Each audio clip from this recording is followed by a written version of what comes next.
host, Sean McCann.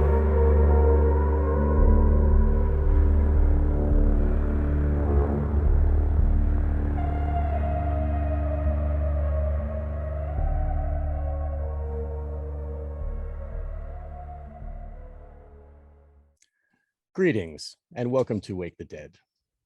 Today I'm delighted to welcome back a returning guest, Mr. Johnny Cirucci. Today he has been on the show 2 other times, and both times we went very deep into the Catholic Church, the hierarchy of the Catholic Church, and the evil deeds that priests imbibe in. Those are the 2 episodes that we've done so far. And Johnny is from his research, he is the leading expert, I would say, on the Catholic Church and the history of Catholicism. He's got a fire in his belly, and he really I'm delighted to be able to ask him questions and have him here to share with all of you. And today the topic is Vatican bankers.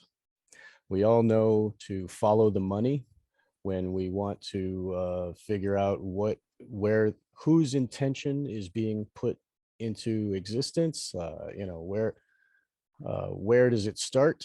Where does the evil deed starts with the money and the order from higher up.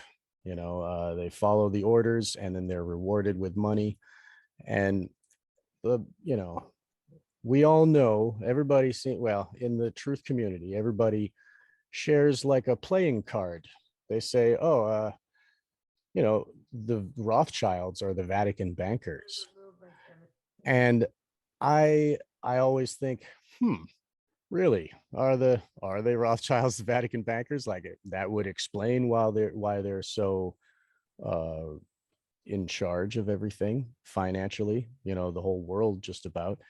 And I wanted to ask Johnny what he thinks of what is it true that the Rothschilds are the Vatican bankers, and if so, how did that come about?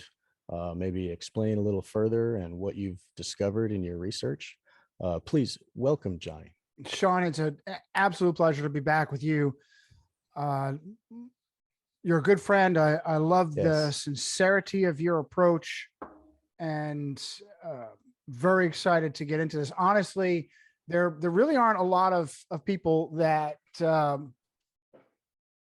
espouse that understanding of the Rothschilds. The Rothschilds, to the vast majority in our field, in our arena, are very pleased to stop there. And it's disconcerting because they're not able to understand the dynamic of stopping at Jews, just blaming Jews, stopping at Jews.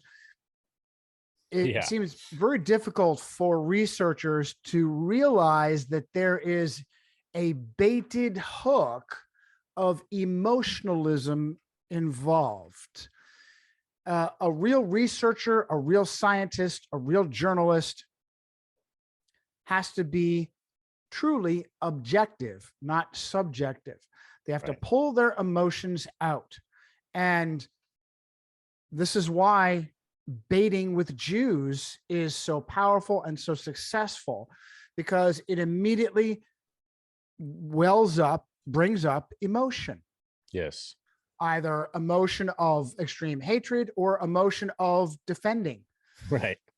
Because of the anti-Semitic comment that this word language that they use to bind us with whatever. Go ahead. Within the community of those that defend, what comes to my mind are conservatard Christians who have bought the Jesuit blasphemous heresy that there is such a thing. It's more light here. I can guess. I know exactly what you're going to say. That there is such a thing, that there is such a purpose for Israel and Zionism, when the fact is, and I have a lot of work on this, a lot of streams, a lot of articles, a lot of Bible studies, that modern Israel has no place, none, zero, in Christian prophecy and Christian eschatology. Right. I put a lot of effort in explaining how Zionism and the fabrication of modern Israel has been an ancient agenda of the Vatican to erect a smokescreen. Because if you're not looking at Jerusalem, then what is the next oldest city that that's a power center, even older than London, that far older than London, that is a power center of control, that is a sovereign city state, has its own rules, its own citizenship, its own police, its own jail, its own stamps, its own domain, internet domain? It's Rome. If you're not looking at Jerusalem, you're looking at Rome. And that's why the agenda to resurrect Israel goes as far back as Napoleon Bonaparte and further, obviously to plan it. Napoleon Bonaparte had fully intended to resurrect Israel and was going to do so in, I think, 1799. And it's only because he lost the Battle of Acre, ACRE, that he was unable to do that. And of course, Napoleon Bonaparte, an Italian Roman Catholic Freemason with a Jesuit-trained priest, Abbé Joseph Sias, whispering in his ear the whole way. So raised by the Jesuits on the island of Corsica, when the Jesuits suppressed themselves in 1773. I mean, that right there, if you know anything about history, and the power of the Catholic Church, the last thing any Catholic sovereign would even think to do is to attack the special forces of the Vatican. That's the last thing they would do. Protestant kings and queens still sucked up. James the First, Elizabeth the First. We're happy to put devoted Protestants to the stake for being too Protestant. Okay, they were frauds. There's only two real Protestant sovereigns that I've come across anywhere in human history. That's Oliver Cromwell and Edward VI, the teenage king that was murdered before he could sit on the throne, the son of Henry VIII, who amazingly was tutored by Thomas Cranmer, John Knox, just a real powerhouses.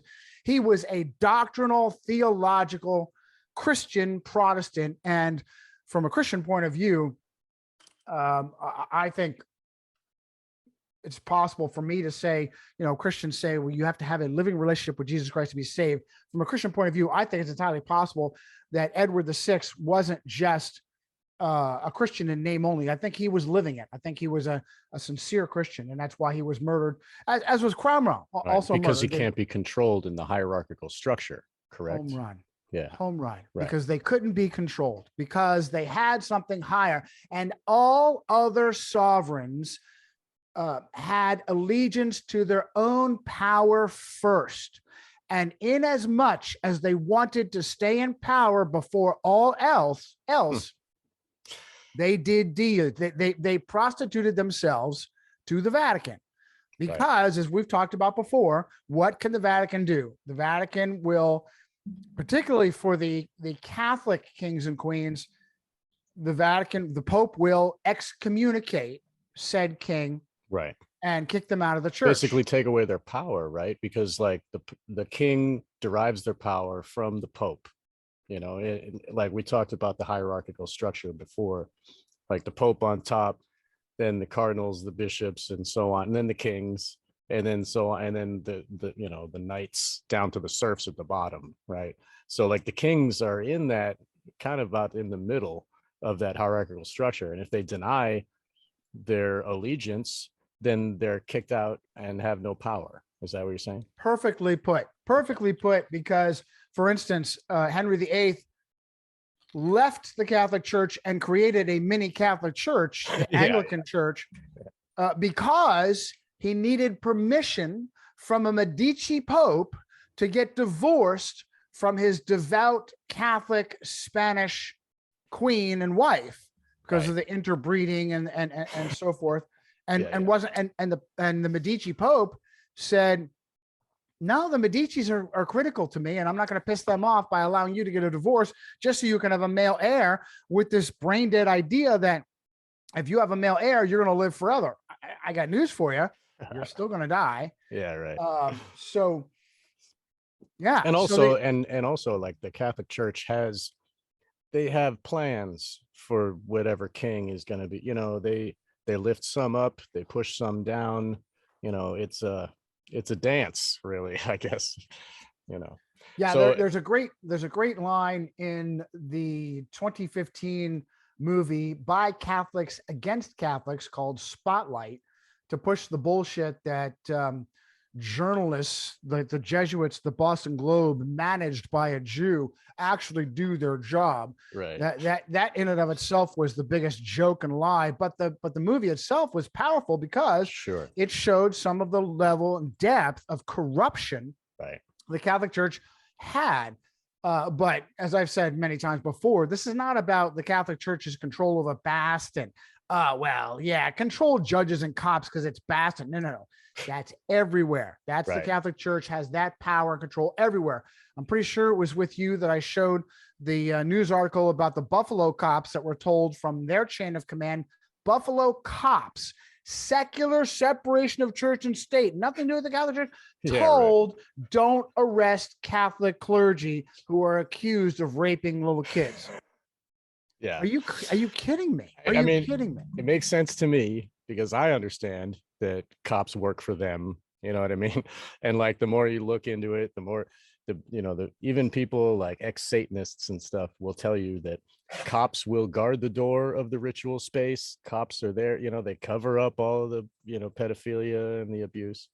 I know, like, they got that job. They follow orders. That's all they do. And following orders is how to be in the hierarchical structure, Yeah, the Boys Town cover-up, which was misnamed the Franklin cover-up by almost priest John DeCamp, CIA, Phoenix Project. Who did he work under? I keep getting Colby and Casey mixed up. Colby, I want to say it was Colby who was the Saigon station chief that was running the Phoenix Project in Vietnam. Another devout Roman Catholic, had John DeCamp there as his aide de camp, committing all kinds of crimes there. In Nebraska, so it was the head of the Congregation of the Doctrine of the Faith, which is the modern Inquisition. The Inquisition never went away; it was just renamed and rebranded. At the time was Joseph Ratzinger, aka Benedict XVI. Right. And the one who stepped down. Right. Cardinal Ratzinger told DeCamp at the time, say, listen, we got a mess over here in Boys Town, the Roman Catholic orphanage that in the 80s was making $5 million a year, which is like, I don't know what that is, and outside of Federal Reserve fiat currency. In the Plus 80s, it's not taxed. It's all, even right. Not taxed. So So I said, listen, we got to rebrand this. We got to redirect this. And so they did. They focused on the pimp, just like Jeffrey Epstein is a household name. Larry King. Right. Lawrence King was the household name for the Franklin cover-up. Right. The Franklin Federal Credit Union. So the boys were being kidnapped out of the Franklin Federal Credit Union? No. So what did the Franklin Federal Credit Union have to do with it? Nothing really. It's just a psyop. It's distractions. And then makes people think like, oh, it's just money. Oh, they're just embezzling money, whatever, and with the reality is still under the rug. We still don't really see if in a cursory look, we're not going to look. But I mean, if you just lift up the rug, oh my God, it's horrific Sean, under there. How did we get Jeffrey? Unbelievable that they would have the cojones that the Irish Roman Catholic Flynn family, General Flynn, the guy that was running the Defense Intelligence Agency before he was the bigwig for Donald Trump, how they could go with the so-called Pizzagate, how we can make Jeffrey Epstein a household name. And we've got Donald Trump under his right arm, and we got Willie Clinton under his left arm, and we've got a massive number of key figures all behind Epstein, and we were able to make them all disappear. Right. That Donald Trump, in the midst, he went through 4 years as a phony president in the midst of this Epstein scandal. And the fact that he was making frequent trips along with Bill Clinton and a whole host of other people, that's not really so important. We just want to focus on Epstein and his terrible death twice. He died 2 times, right? Stolen a knife 14 times, and hung himself 3 times, and whatever the stupid, ridiculous story is. And where is that black book? Oh, who, what? Oh, I don't know. What? Yeah, Who? right. And so even with the questionable sources on the internet, I would say some of these so-called journalists, do what you got to do, brother. I'll keep talking. Some of these so-called journalists, I've got one list from Gawker that I would say is probably decent. There's some mainstream sources that when they get caught with complete lies, total lies, then they destroy themselves. So they usually rely on spin. So there's some sources on the so-called black book that I would say are pretty decent. And so the names in there, unbelievable across the board. The names are just the biggest names. And of course the Kumos are all in there. The fiefdom of Kumo, the far left, pervert, deviant, Nipples Kumo, Roman Catholic, communist governor, son of a deviant Roman Catholic communist governor. Mm-hmm. Generational, Sean. What amazes me is that, we have anybody that still entertains this. It's the Jew stuff. When we've got these generational Catholics, these generational far left Catholics, Castro, Trudeau up in Canada, the Kumos in New York. I mean, I've got an ongoing list. I should pull it up of the generational Catholics and I have it under a dossier called feudalism. So the Kennedys, what an example. Oh my goodness. Right. Is there a Kennedy who hasn't had a political office? Is there a Kennedy who hasn't been a Jesuit trained far left Democrat who has held political office? And the only one that falls into that John Kennedy's older brother who died in the plane crash. Didn't he have a brother that died in the military? There was one that died, I think. Oh my goodness, yeah. So, and the other one, all the other ones work for that. I mean, but sorry, but speaking of the Kennedys, I look at their works, I see what they do, and then I see Robert Kennedy Jr. and I see what he's doing with children's health defense, and I applaud that. Because he's trying to keep kids safe from the pharmaceutical companies which want to destroy us. And so I just wanted to say that at least that gentleman of the Kennedy clan is doing good works in the world. I think Bobby Jr. has a conscience, Sean. Yeah. I think he has a conscience.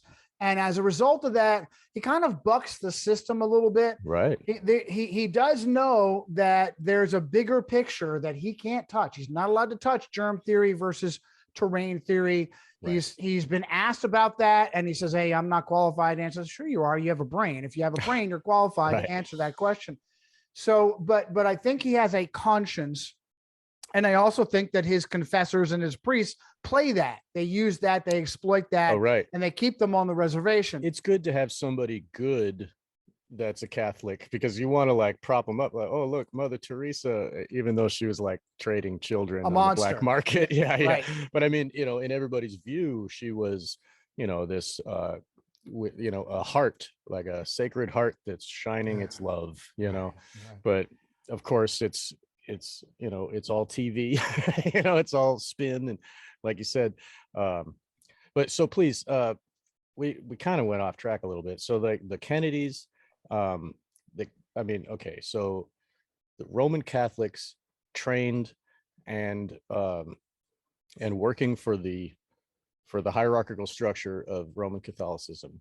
It's under the radar. We don't see it, but they are working their machinations. And what we do see is the Jews, and that's all, like, it's shoved in our face. And the evil things that they do, like circumcise their babies, and they'll cut a chicken and spray the blood on them, and they do these very odd rituals. Yeah, Talmudic Judaism is nothing, and I want to speak to Zionists, Christians that believe in so-called dispensationalism. Dispensationalism is the Jesuit heretical idea that on the one side is quote unquote the church. I don't even use that term because it implies a hierarchy which doesn't exist. The hierarchy that you described earlier, this pyramid scheme from the Pope on down, the Pope, the cardinals, the bishops, the kings, the queens, presidents, and prime ministers, it is the absolute inverse of what it means to be a Christian. A Christian is completely 100% decentralized. Yes. You, the Bible, Christ, that's it, period. And to the point where this concept of separation of church and state is entirely unnecessary for a real Christian. Completely unnecessary, because a real Christian is not taking marching orders from another person. Between, right? They're not taking marching orders from another person. What is so truly sovereign, right? Exactly. They are 100% decentralized. Yes. In relation to let's see here, hierarchies, and now I threw myself off track. Well, you were talking about how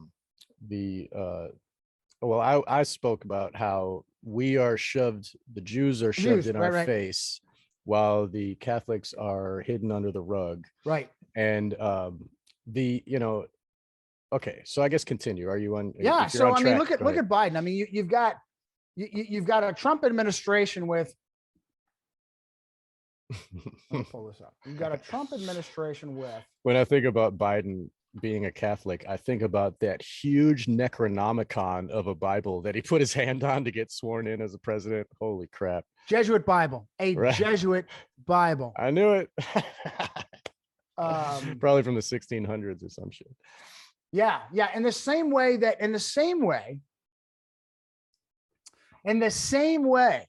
that Joseph Robinette Biden Jr. Now, why they would go out of their way? It's bad enough to have a middle name of Robin, but to have Little that Robin. French feminine version. What is going on? Is he your little bitch? Is that what it was? Probably. Probably. I mean, you look at Hunter and his meltdown. Clearly, that guy's been abused. His daughter is admitted.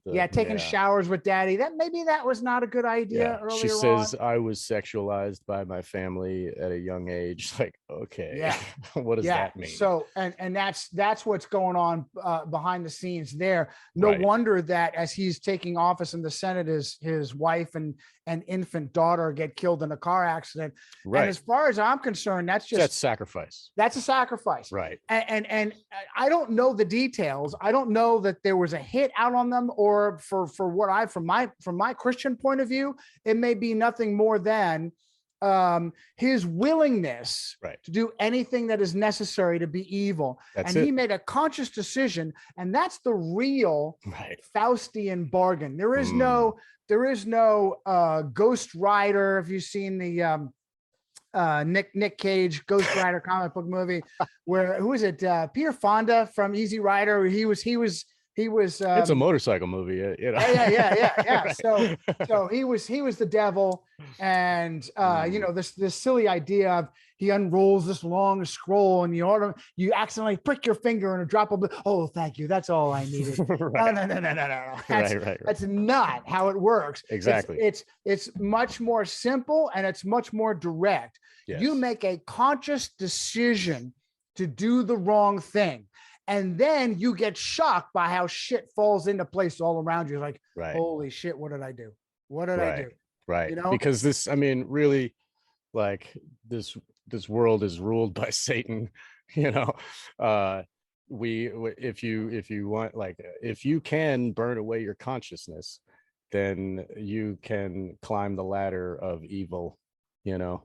And Bingo. That's what, like, the cremation of care ceremony in Bohemian Grove, like, you know, the raping of babies and the, you know, drinking of blood and the rituals, which is real. Bohemian Grove, yes, managed by the Roman Catholic Knights of Hubertus. The cremation of care, Alex Jones, which he works for them. Yeah, absolutely. Right. That was a fraud. Nobody breaks in to Bohemian Grove, and so it was a psyop that is just a play. Mm-hmm. Excuse me. That was to put him on the map, right, so that he could start his role as a clown. I believe he was, from the inception 25 years ago, he was put there to do what he's doing now. Yeah.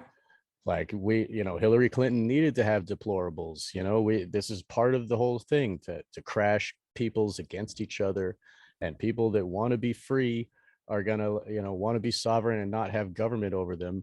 They're gonna see this Alex Jones guy who says, oh, martial law is a bad thing, guys. You know, you better get your guns and get ready for it because the government is evil. And then 20 years later, he says, martial law is a good thing, guys, because Trump is going to do it. It's like, what? I could not believe this. I could not believe this. I was listening to comedian Jim Brewer on his podcast. He's great. And he had on Eddie Bravo as a guest, and Eddie Bravo refused to come on Zoom, did audio only, and was like really tripping, like, oh, I love China, yeah, man, I love China. Wow. And then after that, he said, weird. Get this.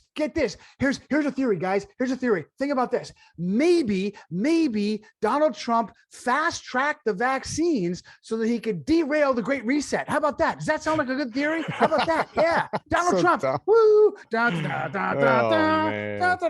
Such a shame. Wow. Yeah, wow. Hey, Eddie, do you know Joe Rogan? Yeah. Dupers, man. They're duping. Yeah, it's sad. So okay, so this is kind of one of the big topics of my show, is the mind control, the zeitgeist that they're pushing on us, the worldview that we, you know, making people think, I know what's going on.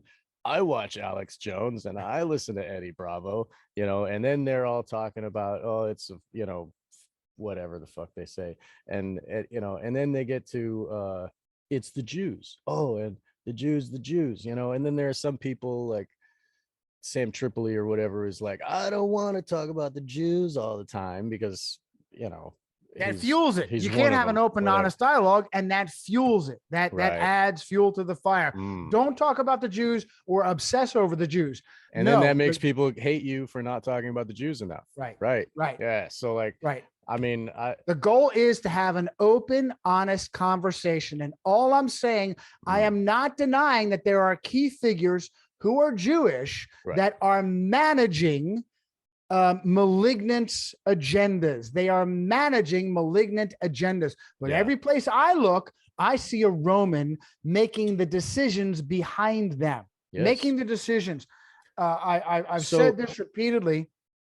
The American institutions, the United States government institutions, are the reason why I was forced out of the military, is because my institutions were my biggest enemies, far more than any they still are. I mean, those institutions are still humanity's biggest enemy, really. Absolutely. The worldwide.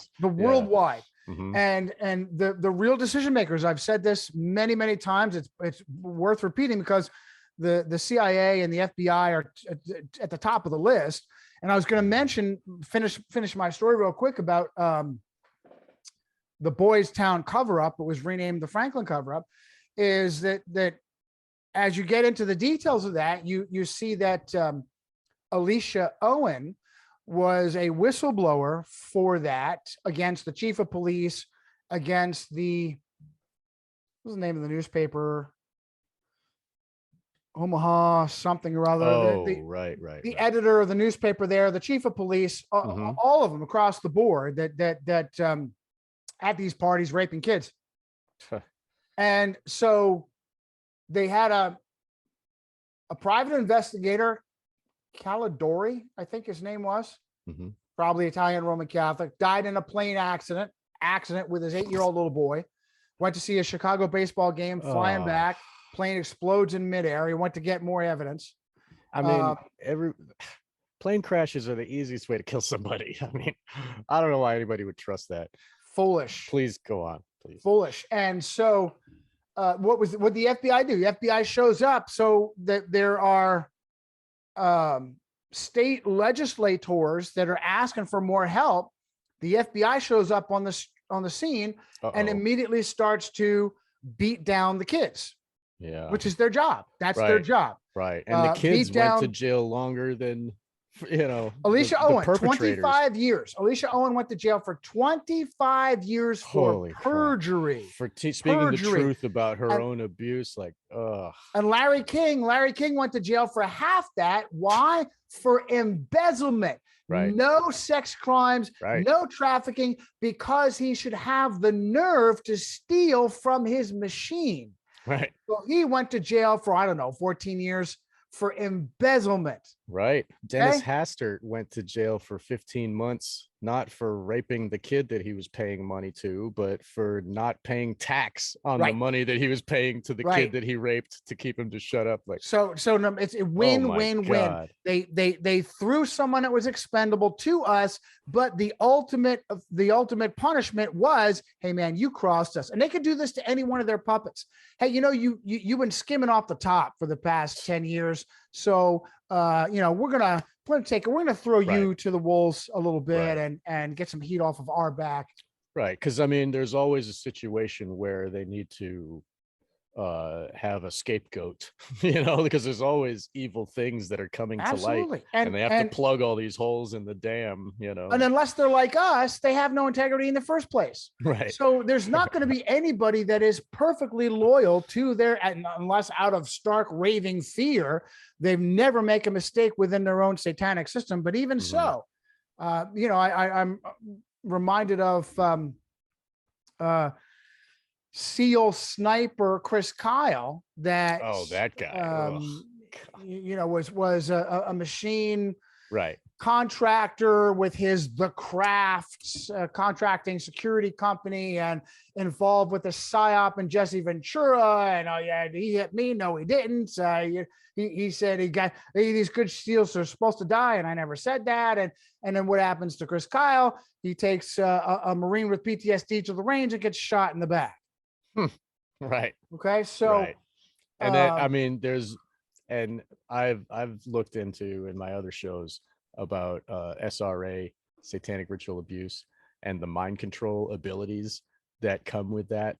And you'll find a lot of SRA victims in the military. It's that's another structure of power where it's like the arm of action, like they work for, like Rome is the clergy, and then London is the finance, and then America is the war, the warriors. And they, since paperclip, it's been like a scientifically based application of trauma to create super soldiers. So like I would think that whoever had murdered this Chris Kyle dude was probably one of them, home run. There are so many. I would go as far as say most, from Timothy McVeigh, Lee Oswald, who was sexual conquest of David Ferry while they were in the Civil Air Patrol together. Wow. David Ferry was running a wing of the Civil Air Patrol, and Oswald was there as a teenage boy, was a conquest of Jesuit trained Catholic priest seminarian, David Ferry. Jeez. And so that was part of the. So that was his handler, right? Yeah, David Ferry okay. was Lee Oswald's handler. And Right. and surprise, surprise, then where does he go after that? He goes into the Marine Corps, and the Marine Corps is basically the ultimate military version. Well, yeah. I mean, the elite Jesuits are military. of the Navy, whatever, right? The most elite of the fighting forces. Is that what you're trying to say? The hardest trained at that basic level. The hardest trained at that basic level. They Army you get Rangers more and, boot camp and, than the and rest, Marines and you get more like pressure than the other guys. Right. And it is 100% Jesuit. It is 100% Jesuit.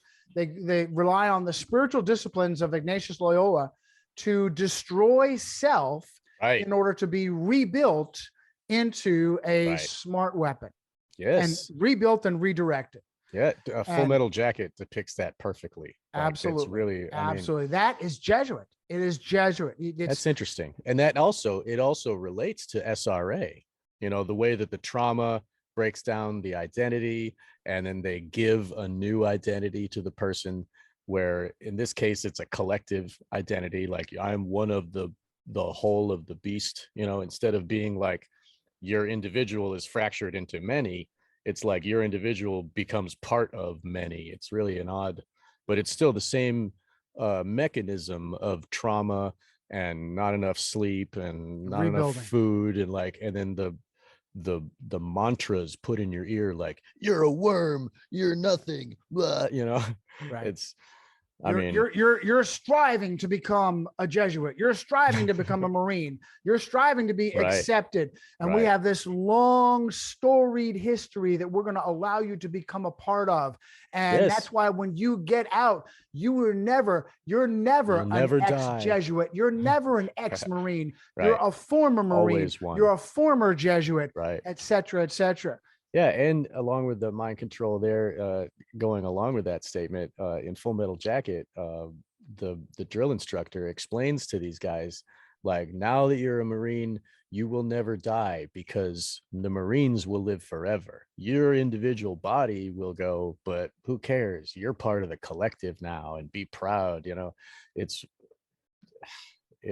who did they get? Who did they get to play that part? They got an experienced Marine Corps drill instructor, R. Lee Ermey. Yeah, and it was because Kubrick, Ermey, like, really wanted the part, and Kubrick had the other guy, the guy who was shooting out of the helicopter saying "get some."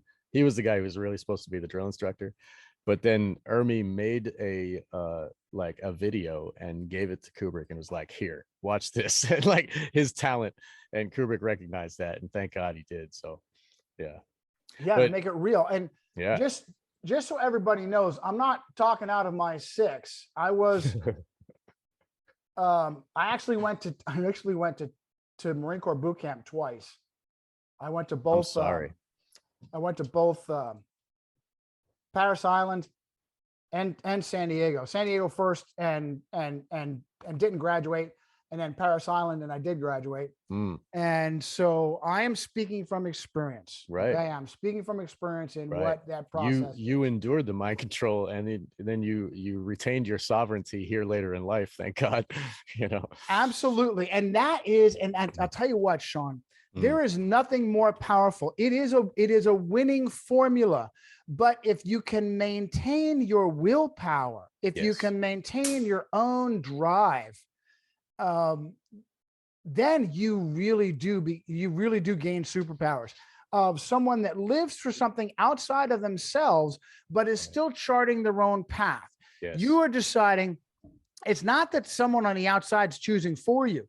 It's that you are able to discern right from wrong. Right. You are able to have your own discipline and self-control and not be played and not be manipulated.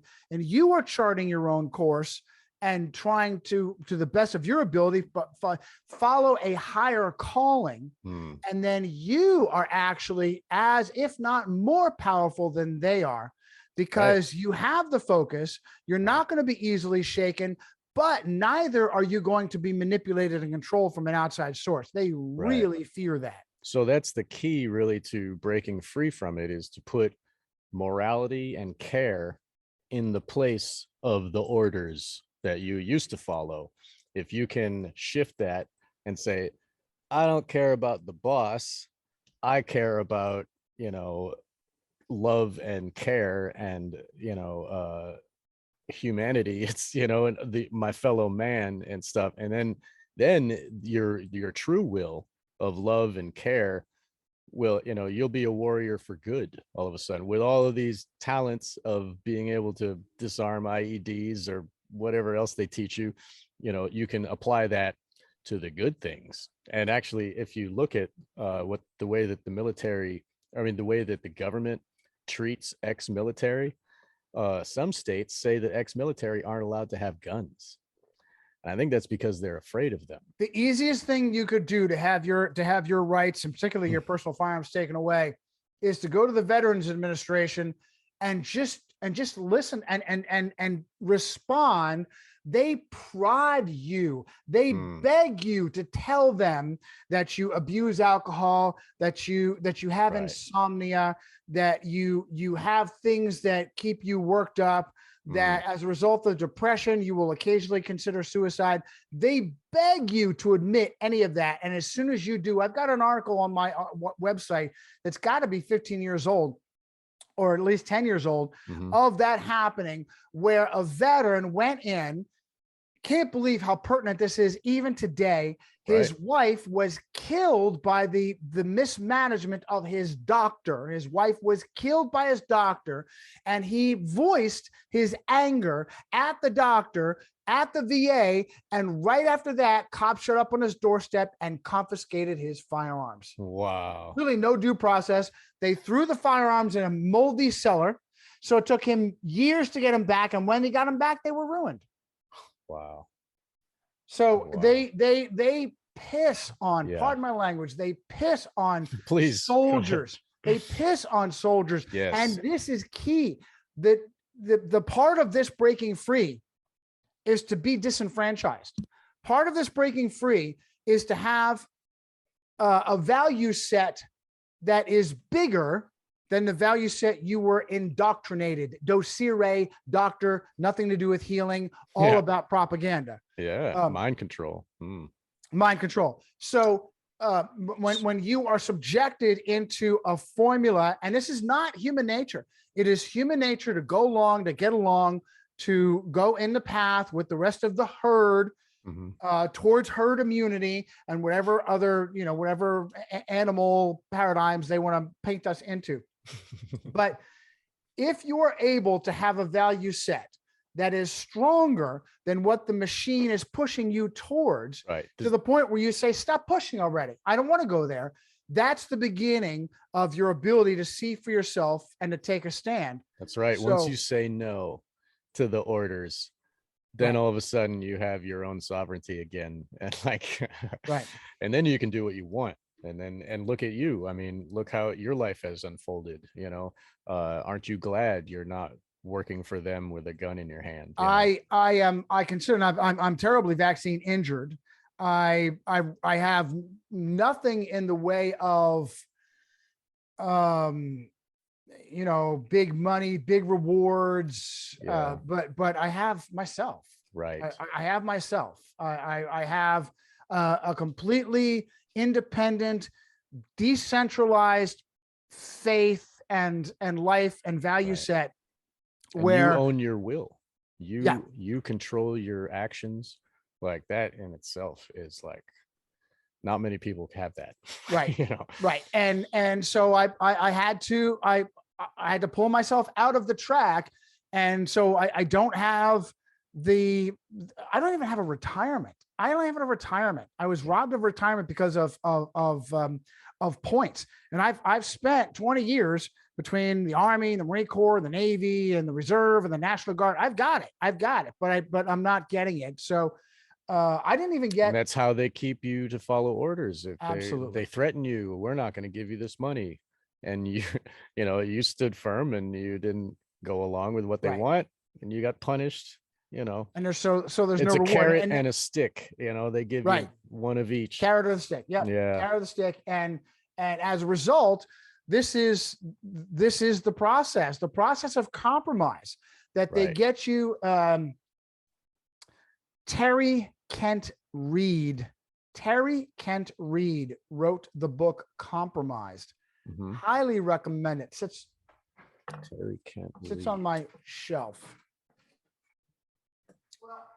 This is good. It goes to it goes to the heart of it, because like we're trying to figure the will of these people, like like we said in the beginning, like oh, there it is, compromised. Clinton, Bush, and the CIA, from Mena, Arkansas, you know, here, I'll keep reading, to the White House, how presidency was co-opted by the CIA. That's great. Compromised. Right. So he tells a story. Now he does a phenomenal job of whistleblowing on the details of the CIA drug connection through Mena, Arkansas, that Right. included the Bushes and Clintons. Iran Now, Contra, that whole thing. He's not too good on the big picture. But that on that very specific issue, and he talks about being compromised from the very beginning. He was Air Force intelligence in Vietnam, and he was told to do bomb damage assessments in Cambodia and Laos, where the American military wasn't supposed to be bombing in Right. the first place. Yeah.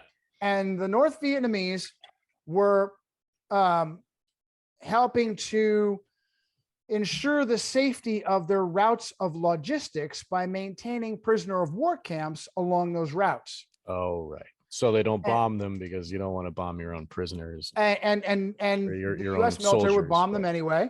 And Reed was part of that process, where he was told, "Hey, you're gonna plot these missions. You're going to plot these missions, and if you have a problem with that, we will ship you home with a dishonorable discharge, and we'll bring in another airman that will do this job for us. So go ahead and do it." And he said that he did the missions, and he killed Americans. He always killing Americans for the Great War effort that was purposefully lost anyway. Gross. And so he says this was the beginning of his journey out of that system, where he said, "I will never do that again." Now, he still was part of the system. He still was a CIA pilot that did training, but that is the started his journey towards being an ultimate whistleblower. Right. The compromise. The compromise is how they hook you, whether it is to get you to do something that outside examination people would be horrified over and you're blackmailed over it, yes. or to continue to encourage you with promotions and whatnot. Right. And so this is the process. And in the medical industry, it starts with animal experimentation.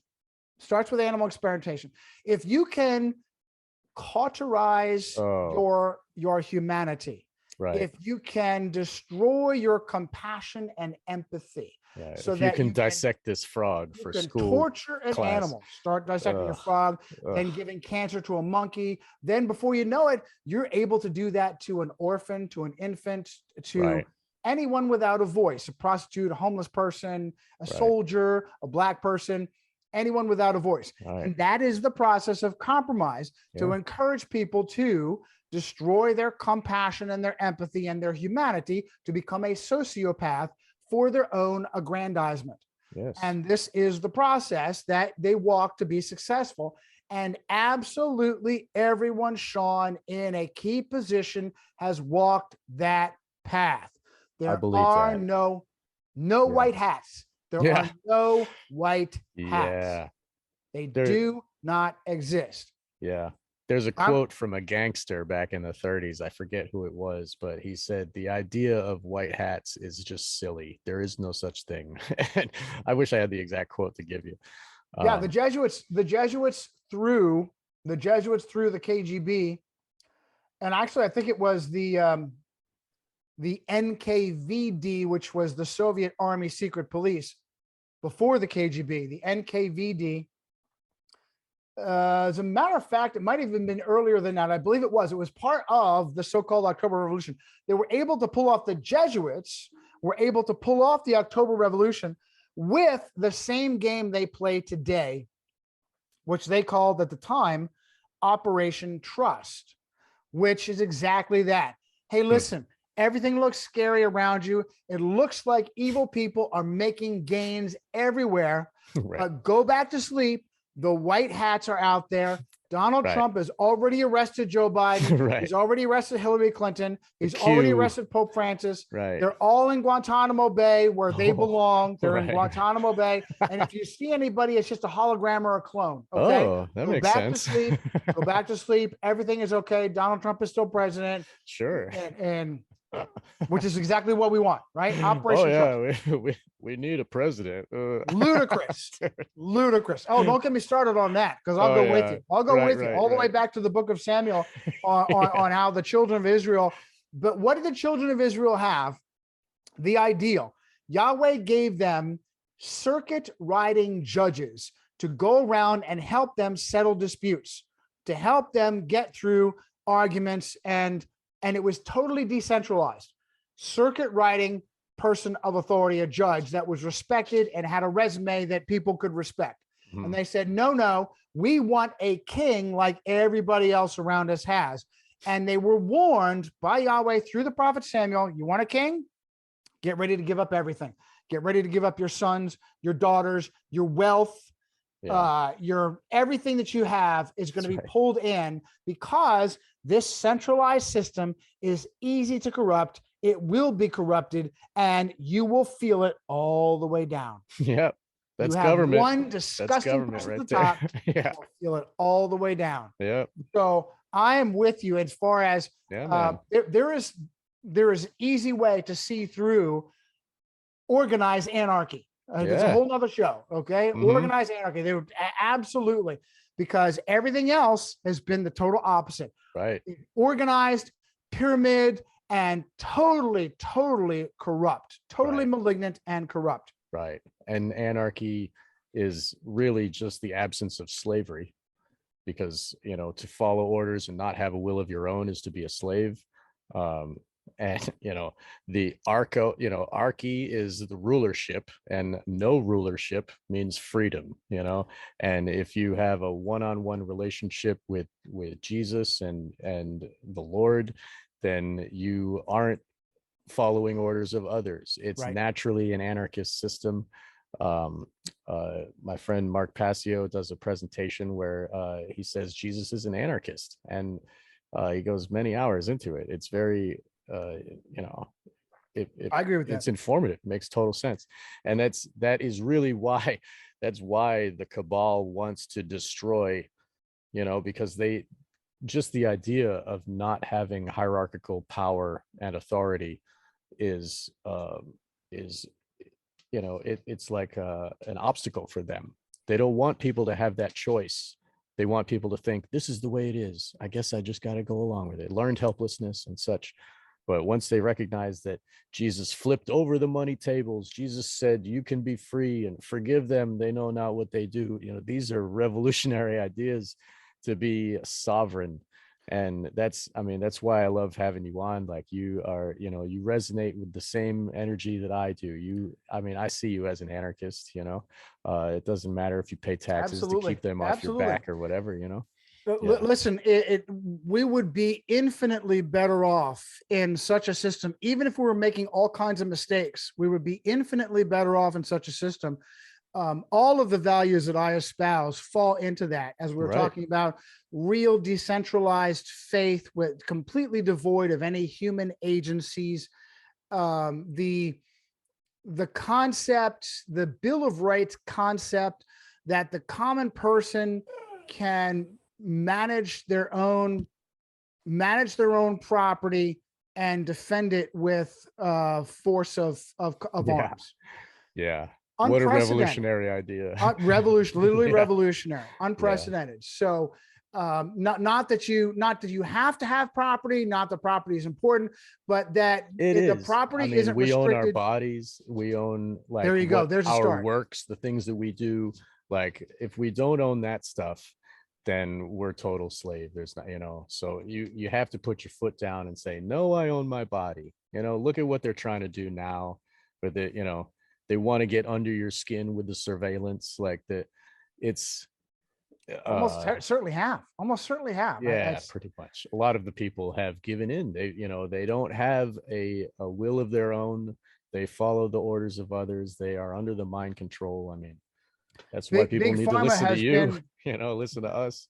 Big Pharma has been completely protected from examination of their process. Their process is absolutely satanic. It's absolutely satanic, where they actually use tortured, mutilated animals and babies. No exaggeration. I know. Tortured, mutilated animals and babies for their research and development of vaccines. No exaggeration. Whether they use aborted fetus to create this vaccine, and then the Pope, what's his name, Francis, says that it's a good idea to take the vaccine, even though there's aborted fetal tissue. That's okay. I agree with it, and you don't have a religious exemption. Sorry, guys. He will grant a dispensation. He will grant a dispensation to his Catholics. It's their right. It's their duty, your right to murder babies. It's their moral obligation. And listen, as I've said repeatedly in the past, if the Roman Catholic Church wanted to end abortion, it could do so in the snap of Thanos's fingers. Oh, and by the way, look up Saint Teresa of Avila. Look up Teresa of Avila. Hang on. And the reliquary for her remains. And you'll see who runs Disney and Marvel Comics.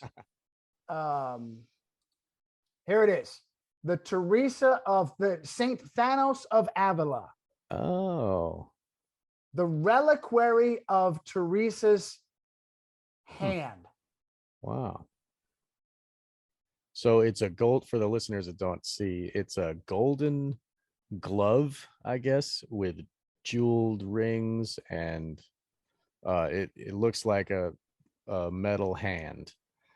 And that relates to this guy who was in the Avengers movie. It is identical to the pinnacle bad guy, the foundational, the biggest bad guy in all of Marvel Comics history, that was part of, like, I don't know, 15, 20 Marvel Disney movies of Thanos, that went around the universe collecting up all these infinity stones so that he could wipe out half of everyone.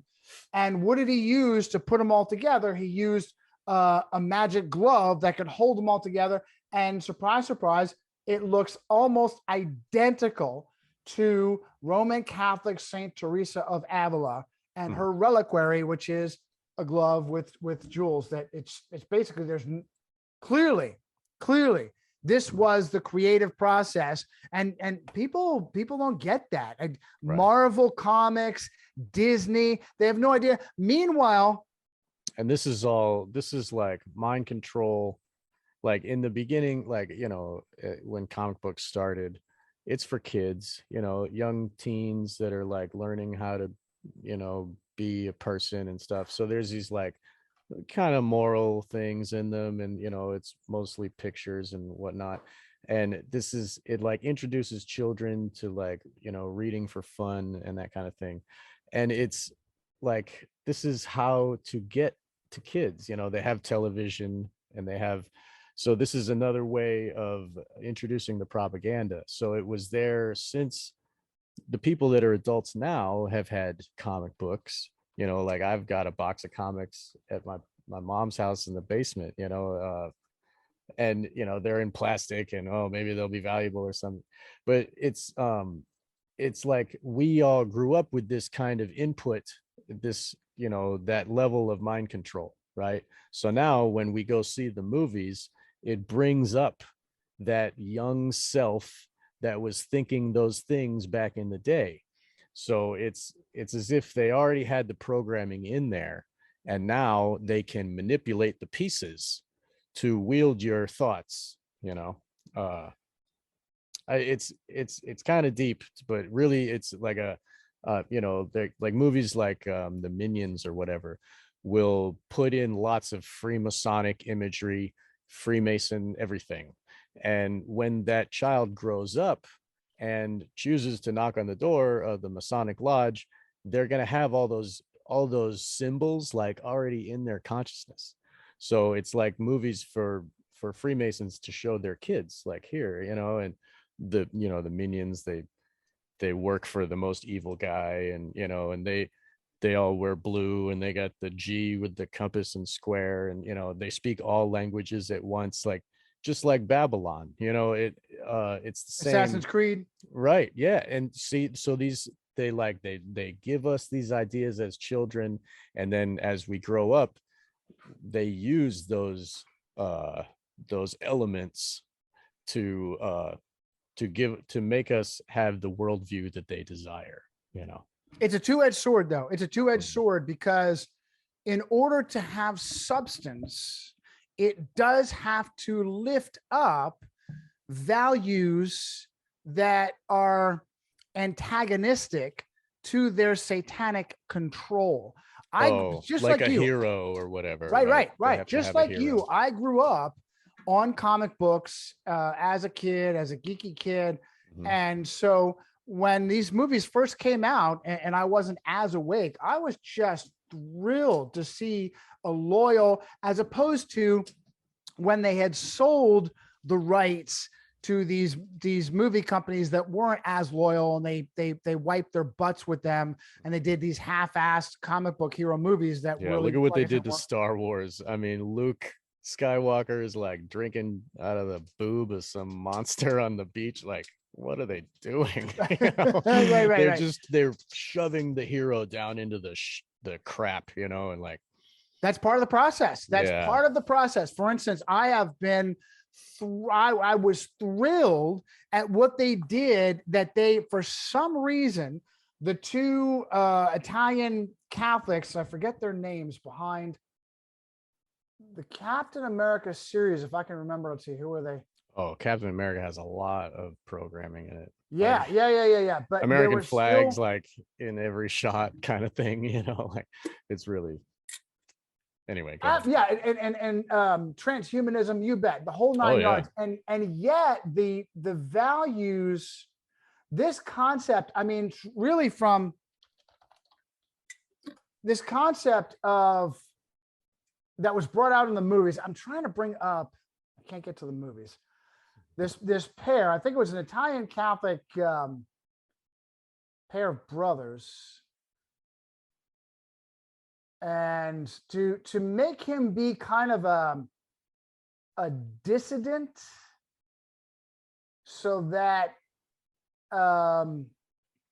when he gets shown these super carriers, he goes, you know, this is pre-crime. This isn't freedom. This is fear, and I'm not going to be a part of that. That's unprecedented. Take it to the next level. So I still am impressed with that, how they would allow that to come out. But just like you said, it's the journey up, and they just wait for the right moment to tear it all down again. Right. It seems like that moment is now. In these last couple of years, they've been tearing everything out, you know. Marvel and Disney together, absolutely. Marvel and Disney, they have been completely devolving, particularly into feminism and turning real masculinity onto its head. From what I understand, the Thor 4 is going to be so bad that I'm not even going to be interested. It's bad enough. I took a pass on. I haven't seen any of them. On Black Widow. Listen, it's escapism that is I very hear it. twisted. Yeah. It's just it's, you know, we still, even you still watch them, you know, even though you know it's bad. Like, but it doesn't affect you like others, because you can see it, like, you know, you can view the mind control when it's coming at you. But like I mean, it seems as though the entire system is owned and the entire worldview is given. And, you know, I'm steering it back to steering the ship back towards the original topic. That you know, always tough when I'm the guest. I know, me too, man. I do the same. So, so basically the entire thing is controlled. It seems like the whole thing is controlled by the Jews, you know, and then who are there? Like okay. So if they let me show you some Jews. Let me show you some Jews. So here we have Harvey Weinstein standing next to a Jesuit priest named Leo O'Donovan, who was the president of Disney, the president of the board of Disney. Does Leo, oh, this is Nicole Kidman here, hyper devout Roman Catholic. Right. And if you ever listen Nicole to Kidman is a fucking, I mean, that's a rabbit hole right there. Yeah. Look into her life. Yeah. And her and father. Now she's promoting eating bugs. That's her new thing. Because really, that's all we're allowed to eat. That's all we should be allowed to eat. We are using up the world's resources. You and me, we're using up the world's resources. But listen, okay. I do have a solution for that. I do have a, let me pull this off for a second. Population reduction, is that what? Yeah, no, yeah, it's a population reduction solution. I have a population. I have a communist population reduction solution. Kill all the billionaires and take their shit. That's an idea. That's my communist population reduction. That worked in France. I think we should try that again. I think we should. I think we should. And the only thing was the Jacobins in the French Revolution were encouraged by Jesuits to jump off the cliff and go into a bloody spree where nobody was safe. And this is important in any kind of revolution. In any kind of revolution, you can't allow them to take control and guide you into total chaos and suicide, which is what they do. It's what they're expert at. You gotta let your heart guide. Your heart and your brain. Your heart and your brain. Stay focused on who the real enemy is. Stay focused on who the real enemy is, and don't allow your emotions, whether it's Jews or whatever your emotion is telling you to do, stop, pull back, and examine it objectively, free of emotion. So that's, I mean, like I do a lot of work into circumcision. Like I look into that and the Jewish tradition, how the Jews do it to their own families. And that's so horrific to me. And I'm like, oh, well, no wonder everybody's hated the Jews, you know? But I know that circumcision is the mark of the slave. And yes, they're doing it to their own people because they're enslaved. And how did this? Well, it was originally intended to be mark of a servant through Yahweh. Yahweh originally intended it to be mark of a servant, a willing servant. And from there, it devolved into more of a mark of a slave. And it's a great point. It's just the exact same thing is what Israel, today, Israel and the vaccines. Right. How it is that people could go into the idea that Jews run everything, Jews are going to take over the world people, and then vaccinate themselves into oblivion. Yeah. What? Why would that make sense? Exactly. It doesn't. It doesn't. So, what makes sense is that there is someone above them. There is an entity above them who hates them and is excited to use them as their managers for everyone else to hate. So again, I mean, usury was illegal for all that time. And we had to have Vatican bankers, right? Or we had to have bankers for the Vatican. Jews banking for the Vatican. Right. That's where the Rothschilds, the Red Shields come in. Meyer, Amschel, Rothschild, and Son, Mars, the Roman god of war, because they got in with insider trading against Roman Catholic Freemason Napoleon Bonaparte, who the machine knew was going to lose at Waterloo.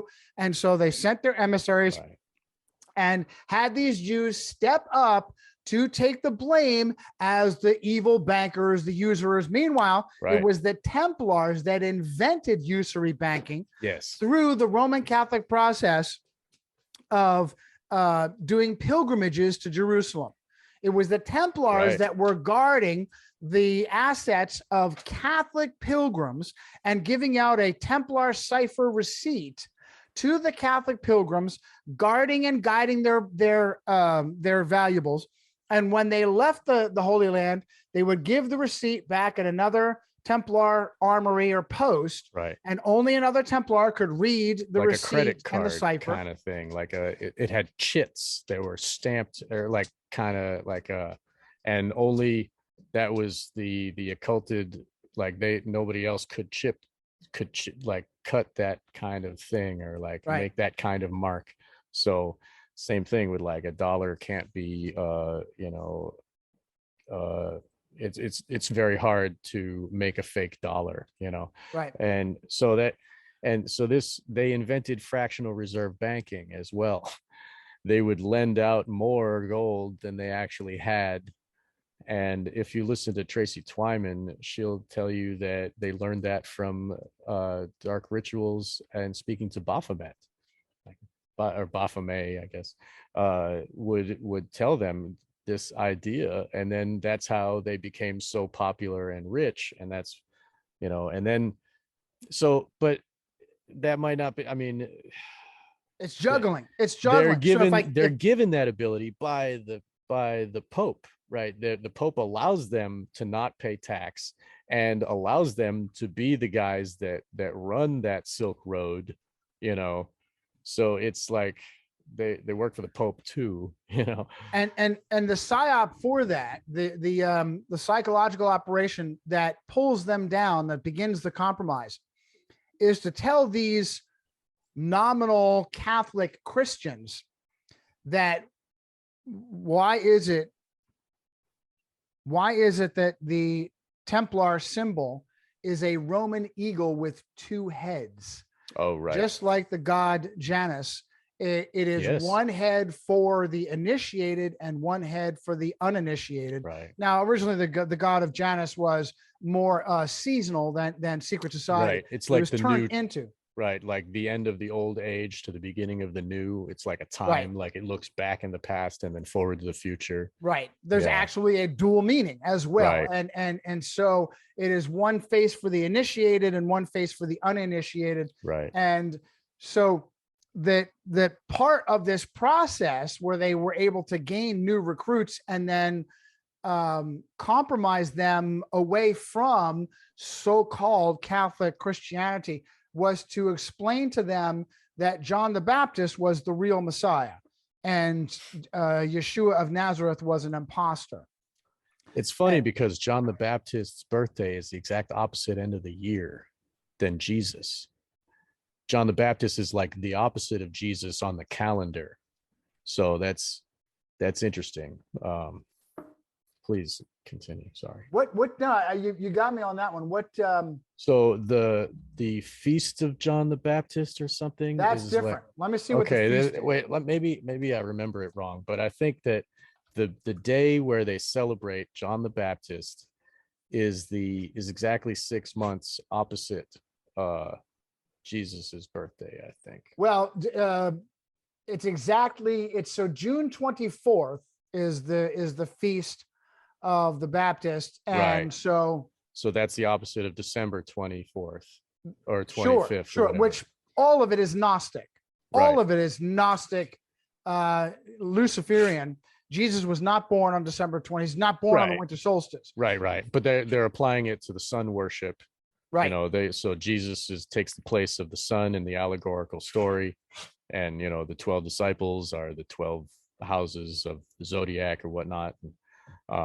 But I mean, we don't have to get into that. But by following that deception, you're able to repackage what they have called Christianity as from the ancient Gnostic religions that were in Rome, that Rome had adopted. Right. Rome is a syncretistic mix. Yes. Of Gnosticism, ancient paganism, Luciferianism, and Judaism wrapped up. Like they kind of, everybody that they took over, they're like, okay, you can worship that, but you got to worship us too. And you can do your own thing, but you're still Roman, and that way you just pay your tax and everybody's happy. Syncretism. Yes. Right. Absolutely. And supposedly the Jews were the only ones that didn't want to worship Caesar in their temples because idols are satanic, or against their religion.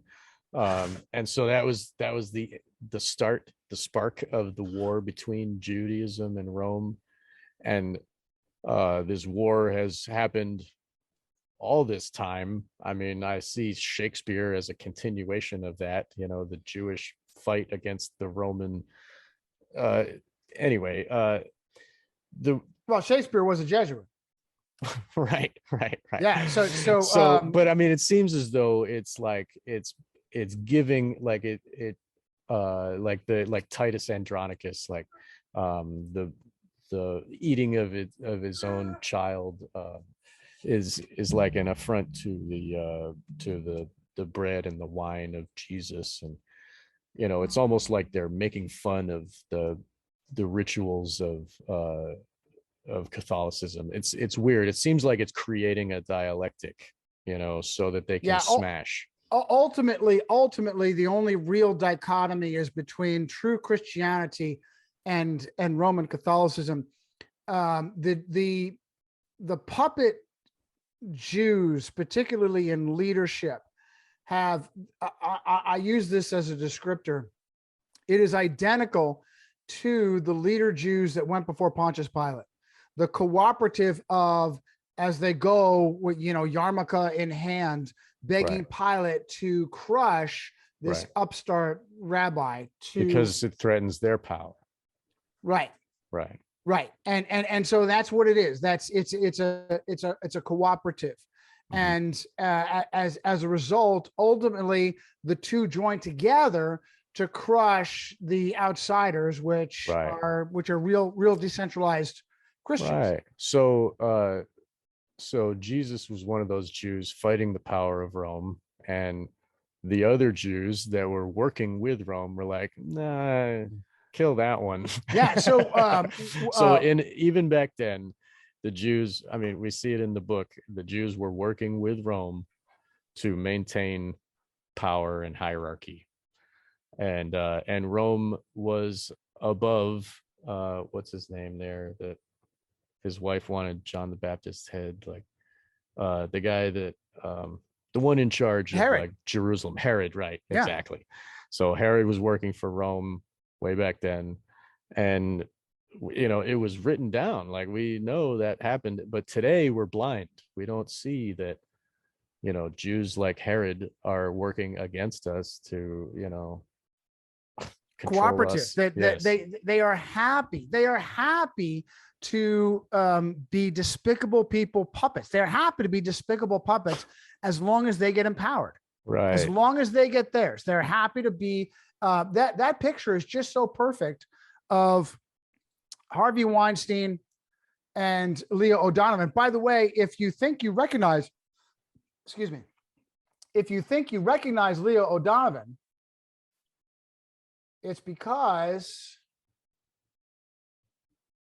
he kind of looks like Cardinal, or not Cardinal, but it kind of looks like that Father Gagan, the way his face. Yeah, good for you. I kind of got that same vibe. It was Jesuit Leo O'Donovan that gave the invocation when Joe Biden became president. Was he? So he was the one when Joe Biden had his hand on that Necronomicon.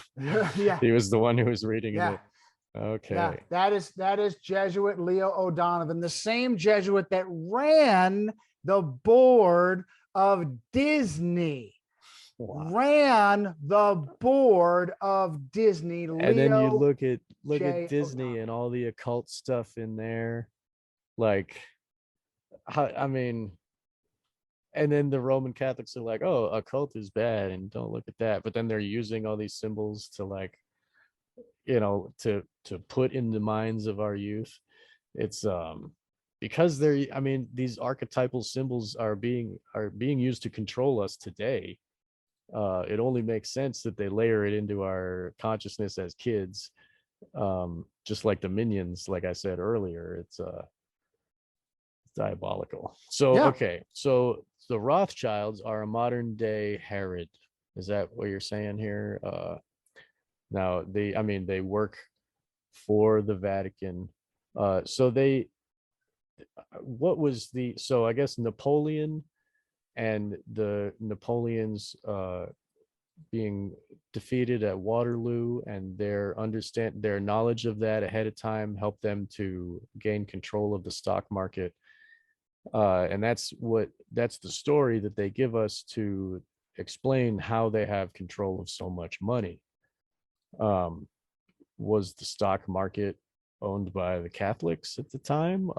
Did the Catholics give them that power? And then from then on, as it kind of the way that the Templars were given the power of the Silk Road to be the shepherds along the road, to own all the taverns. And was this a gift, do you think? Absolutely.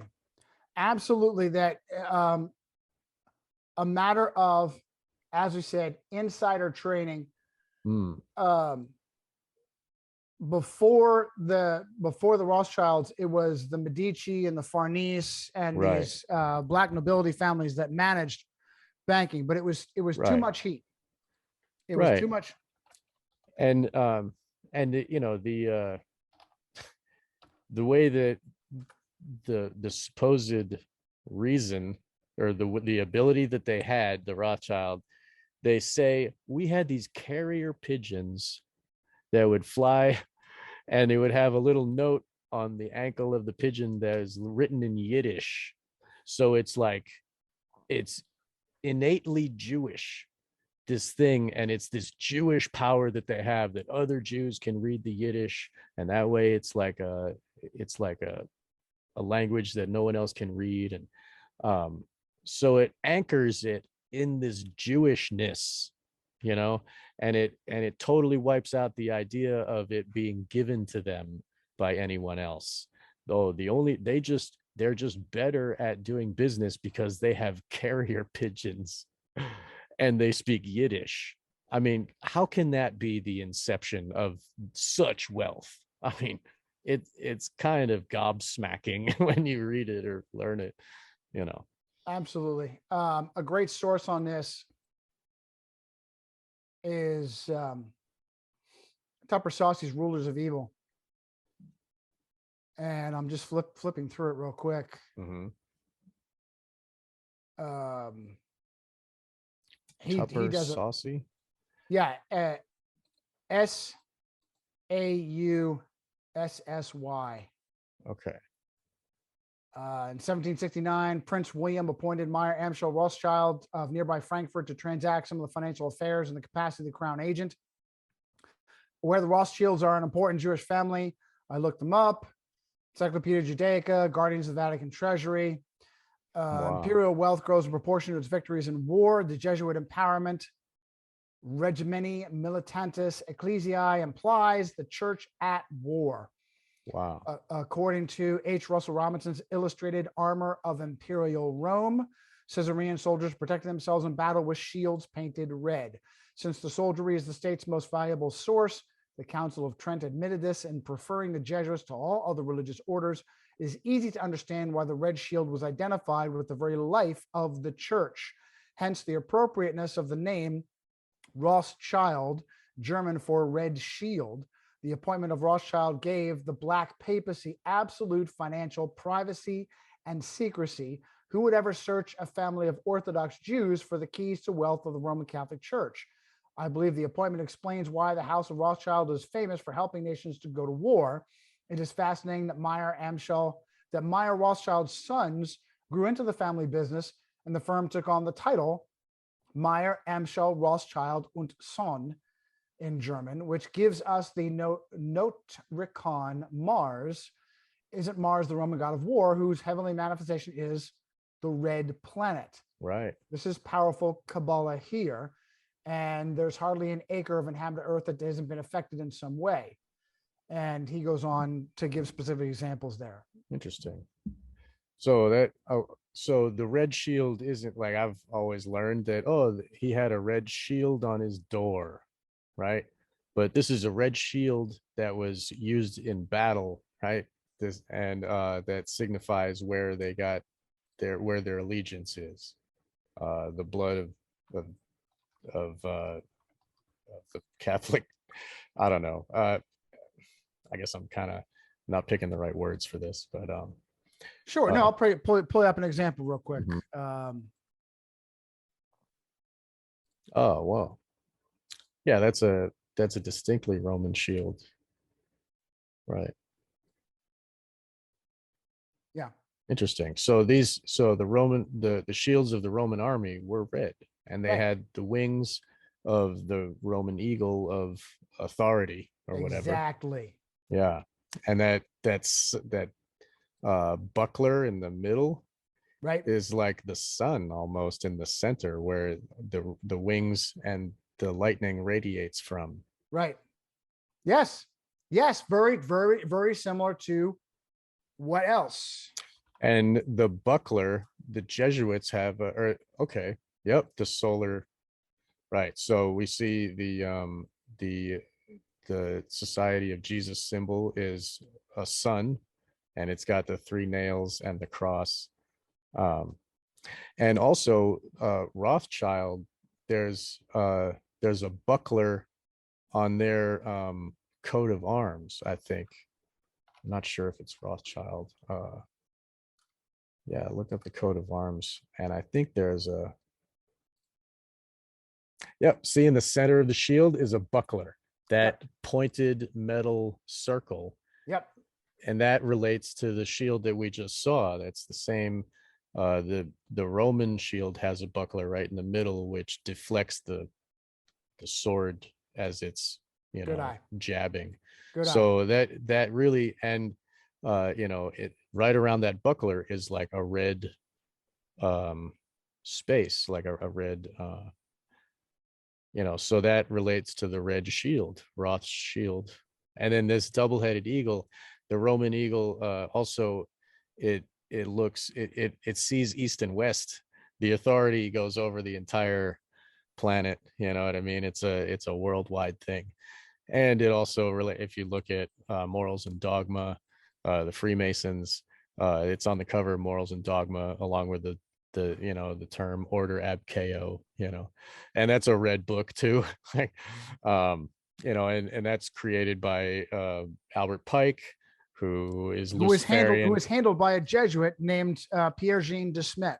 Wow. One of the most powerful Jesuits. One of the most Can you say that again? I want to write that down. Pierre Jean, and the importance is the last name, Pierre Jean Peter John de Smet. DE space SMET. Pierre Jean Peter John de Smet. Awesome. I'm going to look the that Jesuit up. handler of Albert Pike. That's interesting. Let me see what I've got. I know I've got a dossier on him. So, and that, I mean, he created the structure of, well, he helped to create the modern structure of Scottish Rite Freemasonry. It existed before him, but he put his stamp on it, and it's been changed ever since, kind of like the way that Crowley did to OTO. And so this is a Roman symbol on the cover of a Freemasonic book, which tells the people that read it that Lucifer is their deity. It's pretty interesting. Right. And because light is dark and dark is light. Right. Because Lucifer is the hero. He is Prometheus, right, who was victimized by Yahweh, Zeus, and the gods. He just wanted to improve our lives with knowledge and secret knowledge and Gnosticism. And he was punished by Yahweh. He was punished by the gods. He was thrown down, and the poor guy gets his liver eaten out by an eagle every morning. Ouch. And it grows back to get eaten. It's just terrible. It's pretty rough. It is rough. And but do you see this every day? Ridley Scott, Aliens, Prometheus. Who was it that directed? You've got this movie. And Lucifer being light, I mean, it is like, it's a good thing, right? When you think about the words, and then you think about darkness as ignorance and light as like the knowledge and understanding.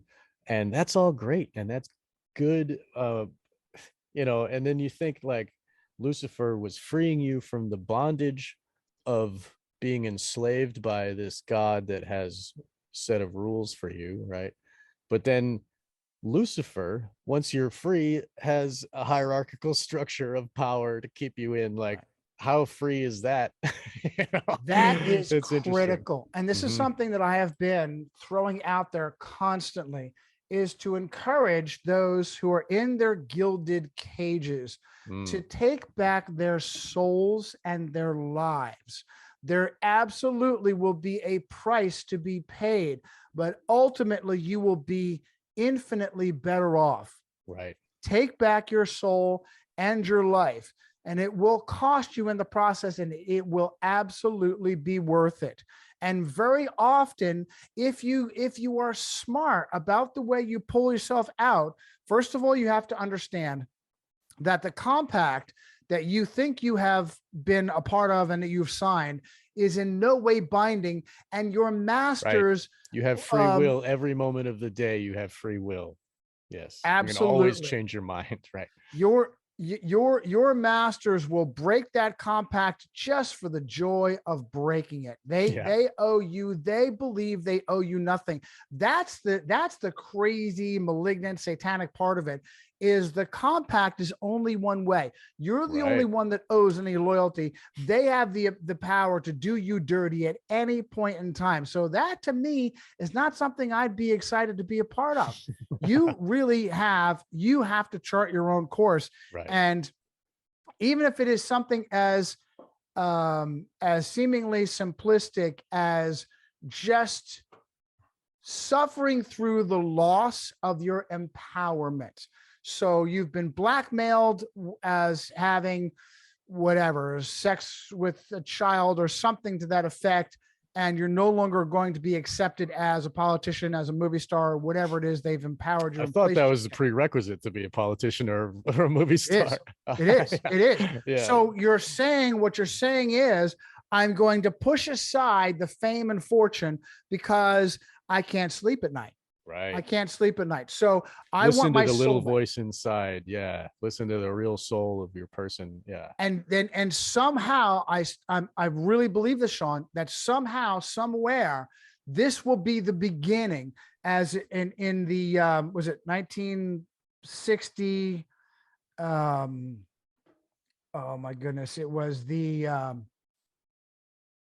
cowboy movie based on what? How am I brain farting? Magnificent Seven. Seven, which was based on the Akira Kurosawa Seven Samurai movie. Great movie. That's great. And so the Magnificent Seven, the cowboy version, and at the end of the cowboy version, the farmers regret hiring their mercenaries, kick the mercenaries out, bring the bandits in. The bandits take over, they settle in, they hunker down. The mercenaries come back, and they're at a disadvantage. Now they're on the outside attacking, and they're a much smaller number. So they're going to start to get whittled down, and they do start to get whittled down. And yet this is the spark that encourages the farmers to once again flip their loyalty and to band in and attack the bandits. Right. So there's a turning of the tide point in the movie where the mercenaries are getting cut down one at a time, and the finally the farmers, something snaps. Yes. They pick up chairs and pitchforks and axes and say, now this is it. This is it. They rush in. Yes. And this is the turning of the tide. And I'm absolutely convinced, Sean, that this is, I mean, I'm just going to chill and just talking about it, because I really believe this is how it's going to end. Right. It's going to get to that point, and it's going to start with this information that we're working on, that we're disseminating now, of letting the people know just how malignant the Matrix is. The truth, I like it here. It's warm, pill. It's comfortable. I don't have to make any decisions, and I can slowly be poisoned to death, robbed, poisoned, and more than that, everything I cherish gets pulled from me, gets violated and poisoned and robbed. And so at what point At what point do you Put your say foot down.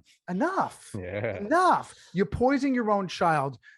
You subject your child to mind control. You subject your child to sexual abuse. You subject your child to becoming a slave, a literal slave Right. in this system, the education system, to be funneled there and to be used by other people. At what point do you finally step back? Your parents, you subject your parents, you turn your parents over to the machine where they are murdered, literally murdered Like on the nursing altar, homes, sacrificed. talking about. Yeah. Midazolam, remdesivir, Oh yeah. as part of the pandemic. Yeah. Right. Yeah. Yeah. Right. So at what point do you finally say, okay, that is actually enough? That and these things, they're attacking what you care most about. right. If you're not going to stand up if you're not going to stand up for your parents or your children, then you don't care about yourself either. And you're a total slave.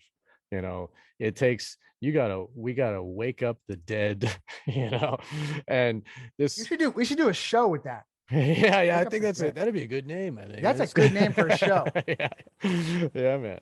So I mean, it's like it's so deep. The structure of control is on all sides, and the only way to retain sovereignty is to use your own free will, what God gave us.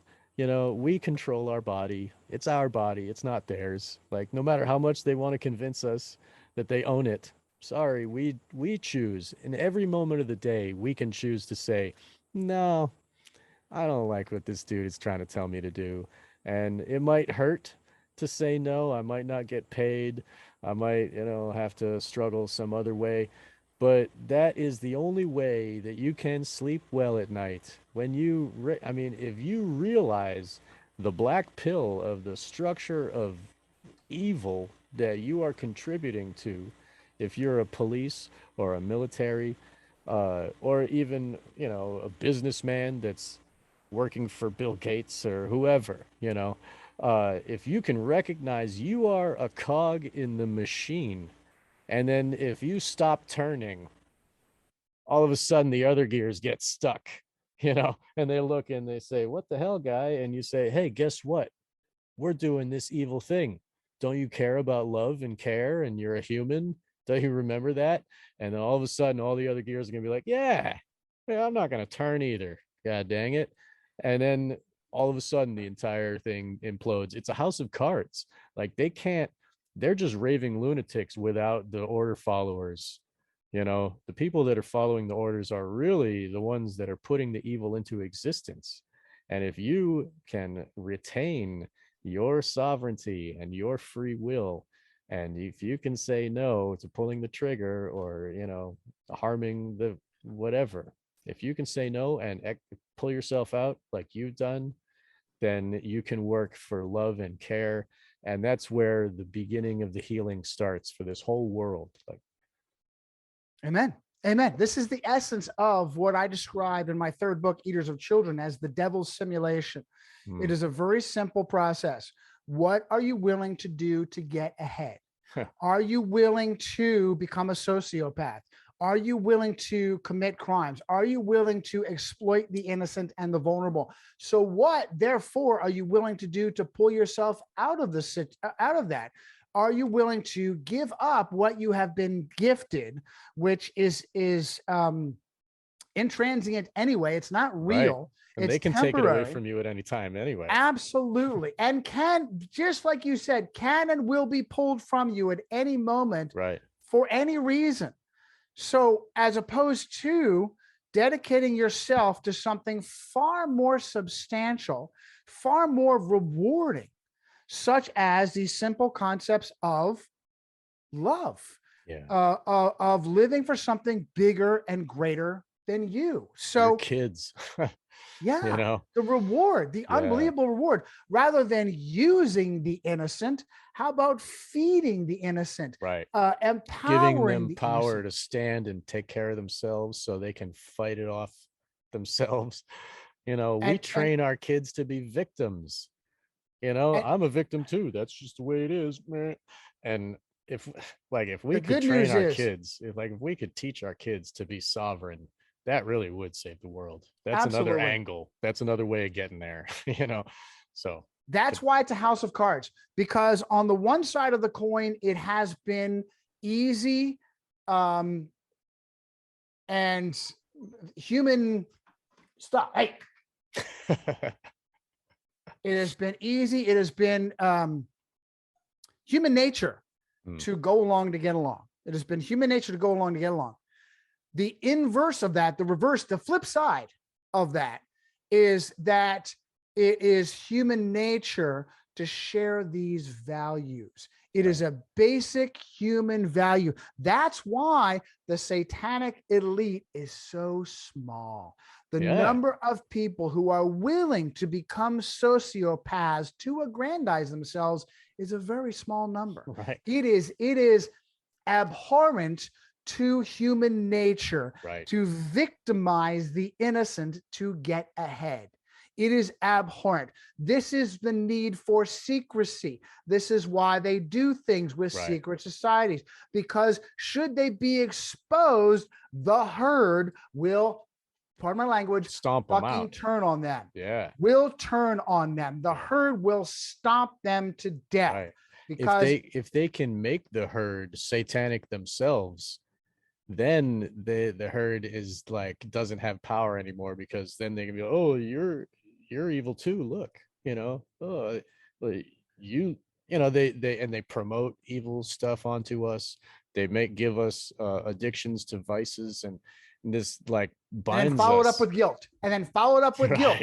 Yeah. This so is the Jesuit then you have paradigm. self-loathing, and then like, oh, I guess I should be a slave because global warming. I guess I should turn in my Escalade for an electric Prius. Absolutely. And and preying upon this. And think about this, brother.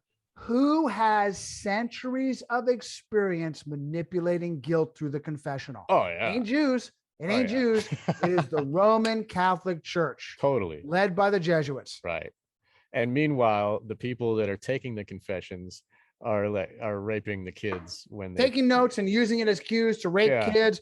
When Rome Flicks, which is Netflix, did that series on the keepers of the sexual abuse and trafficking of the kids at Archbishop Keogh in Maryland, in Baltimore, Lord Baltimore, the Roman Catholic Lord Baltimore, the colony by Catholics for Catholics.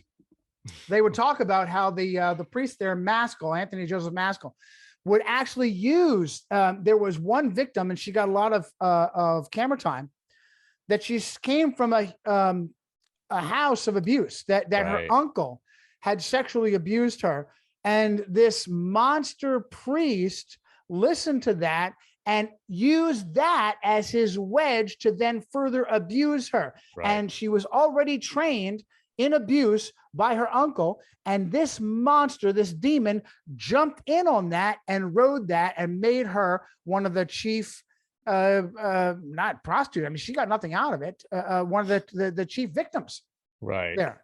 And that, that is a perfect reason for the confessional at all. That's why the confessional exists, and that's why they made kids 7 years old go to confession. Like Francis Xavier said, give me the child until he's 7 and I will give you the man. That is the co-founder of the Jesuits. And you look at SRA and look at what they do. It takes trauma, abuse to turn them into total slaves without a will of their own. I mean, it's all one big piece. Like all the pieces fit in one big puzzle. It's trauma and the usurping of the person's will. That's what magic is. For the sorcerer extends his will beyond himself, puts his will into others.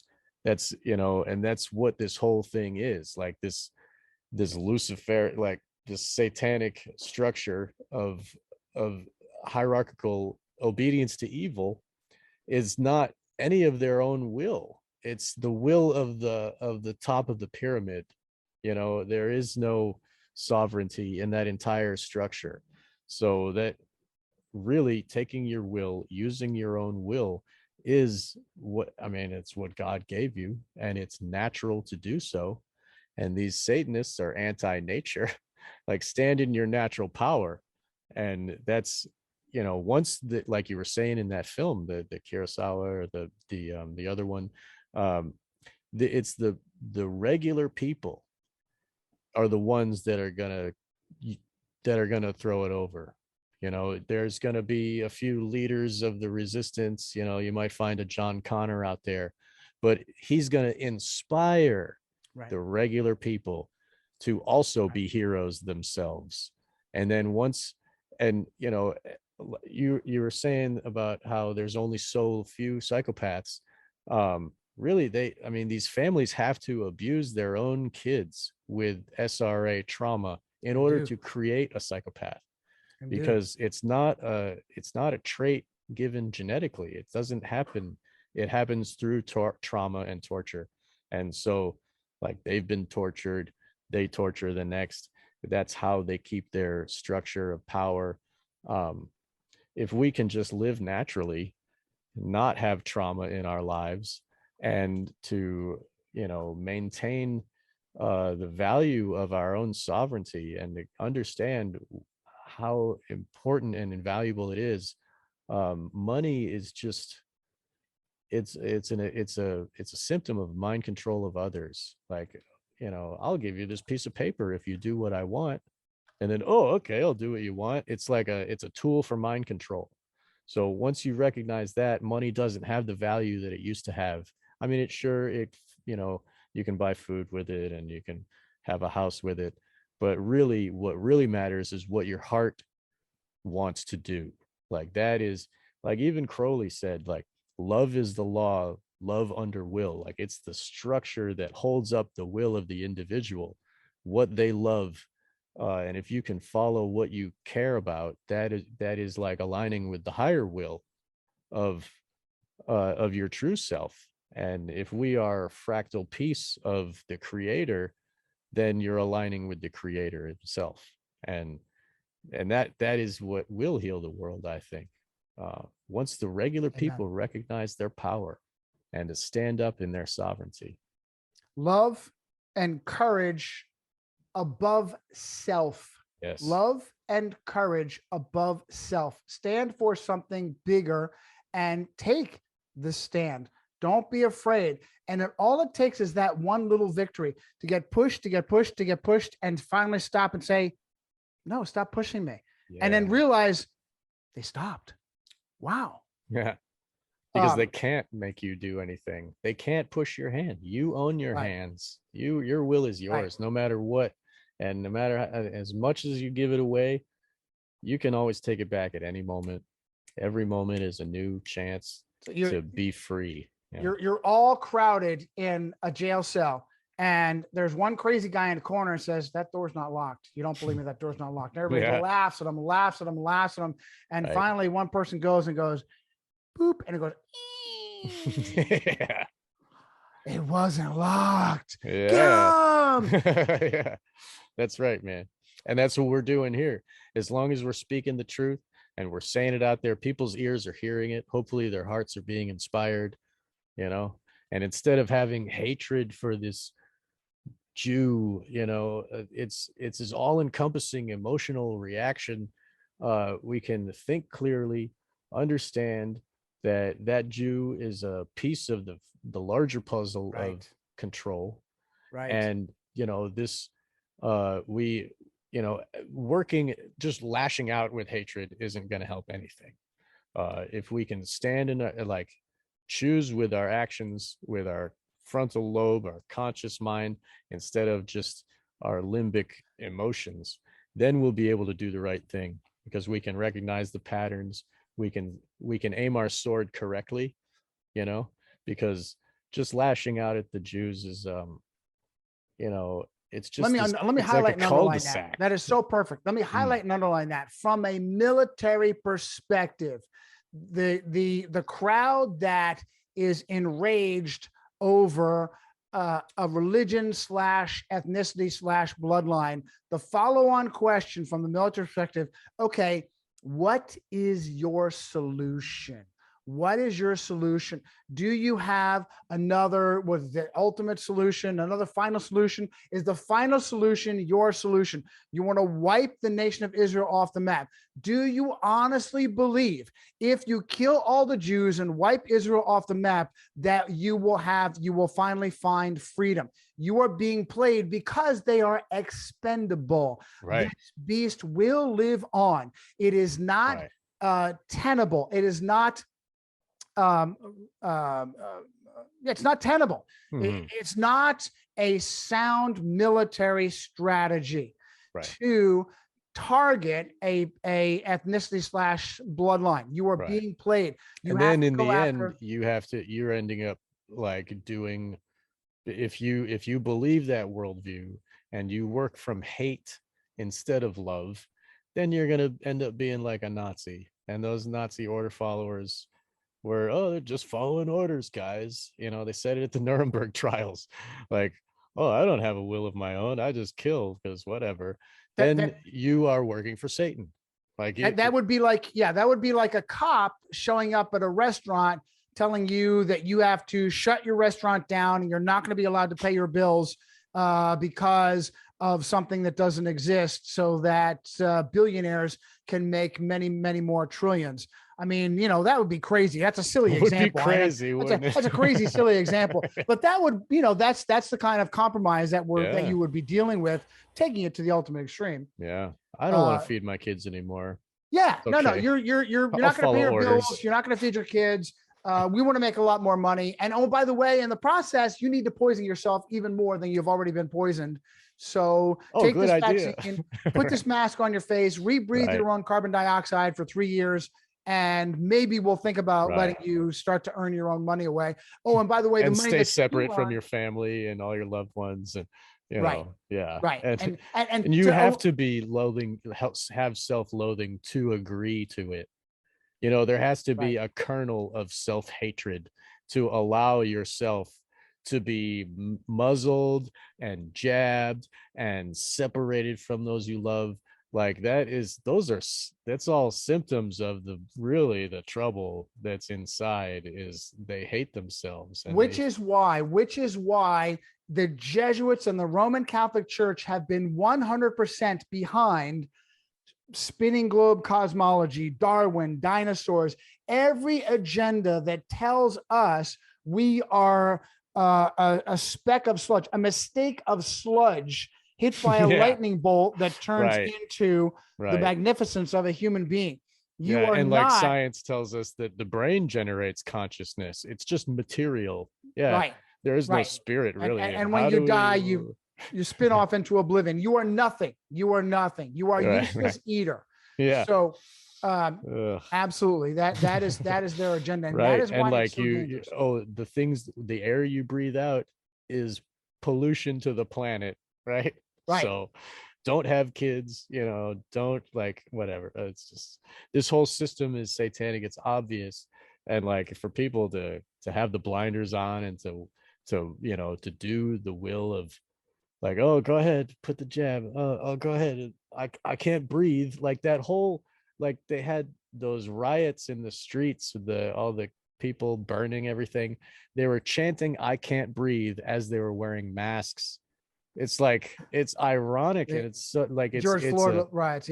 Yes, and it's like it's a cult mockery, really, is what it is. They're mocking us like we're such slaves and we're so stupid. It's just a game to them. This is why I have been cultivating a connection within the rap community to reach out and show good people that they have been used, that their own human nature, this is no different. The tribalism in the minority communities is no different than the tribalism within Judaism. It is to get past, once you get past that tribalism of every Jew is my friend, every man who is black is my brother, every whatever the tribalism. And those people are goyim cattle, and I am the chosen one.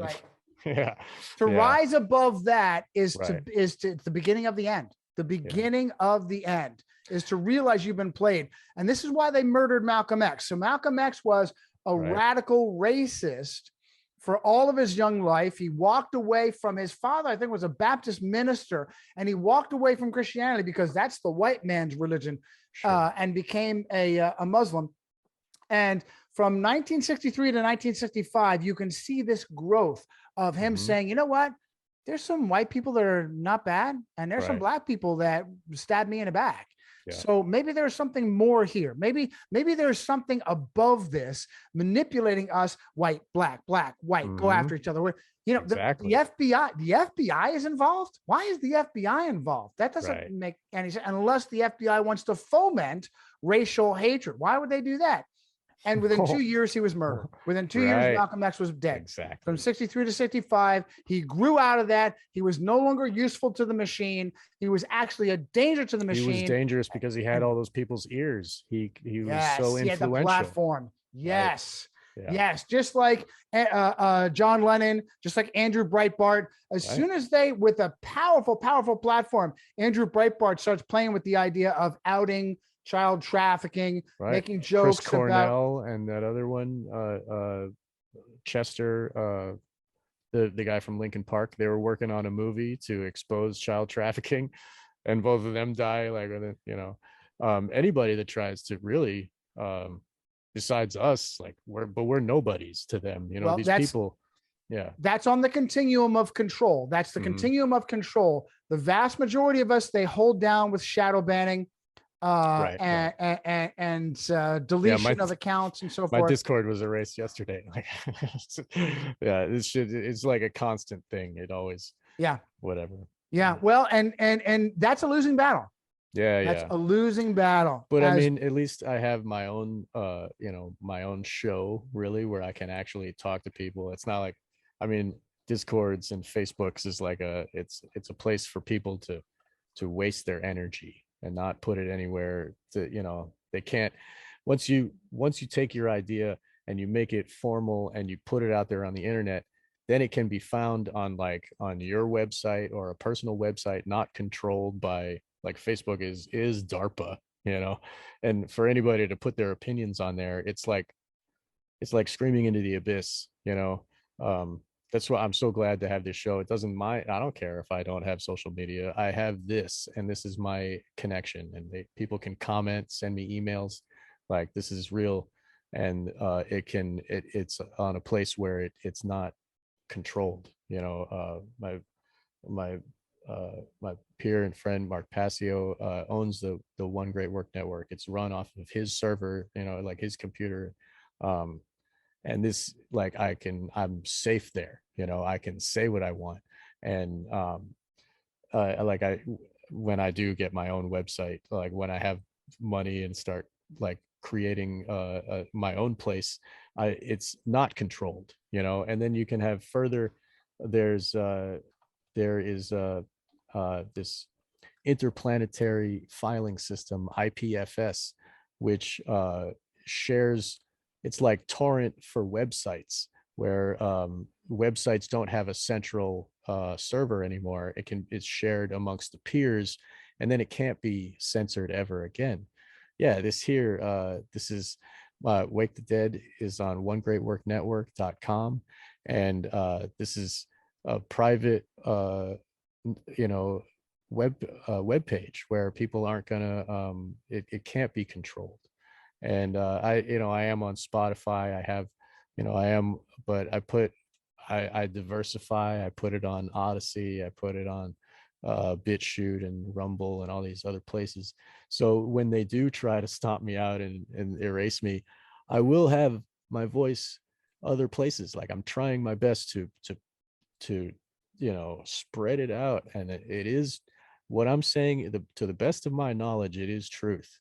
And I care, and I love what I'm doing, and I care for you. I'm glad to be your friend, and I'm glad that you're enlightening me with what you've learned, and all of our listeners here can enjoy this as well. And um, this is, this hopefully is the inspiration for all the people with pitchforks, all the people with torches out there that are going to stand up. And Q kind of took away their power for a long time. Oh, we'll just sit on our hands while, the white hats will do it.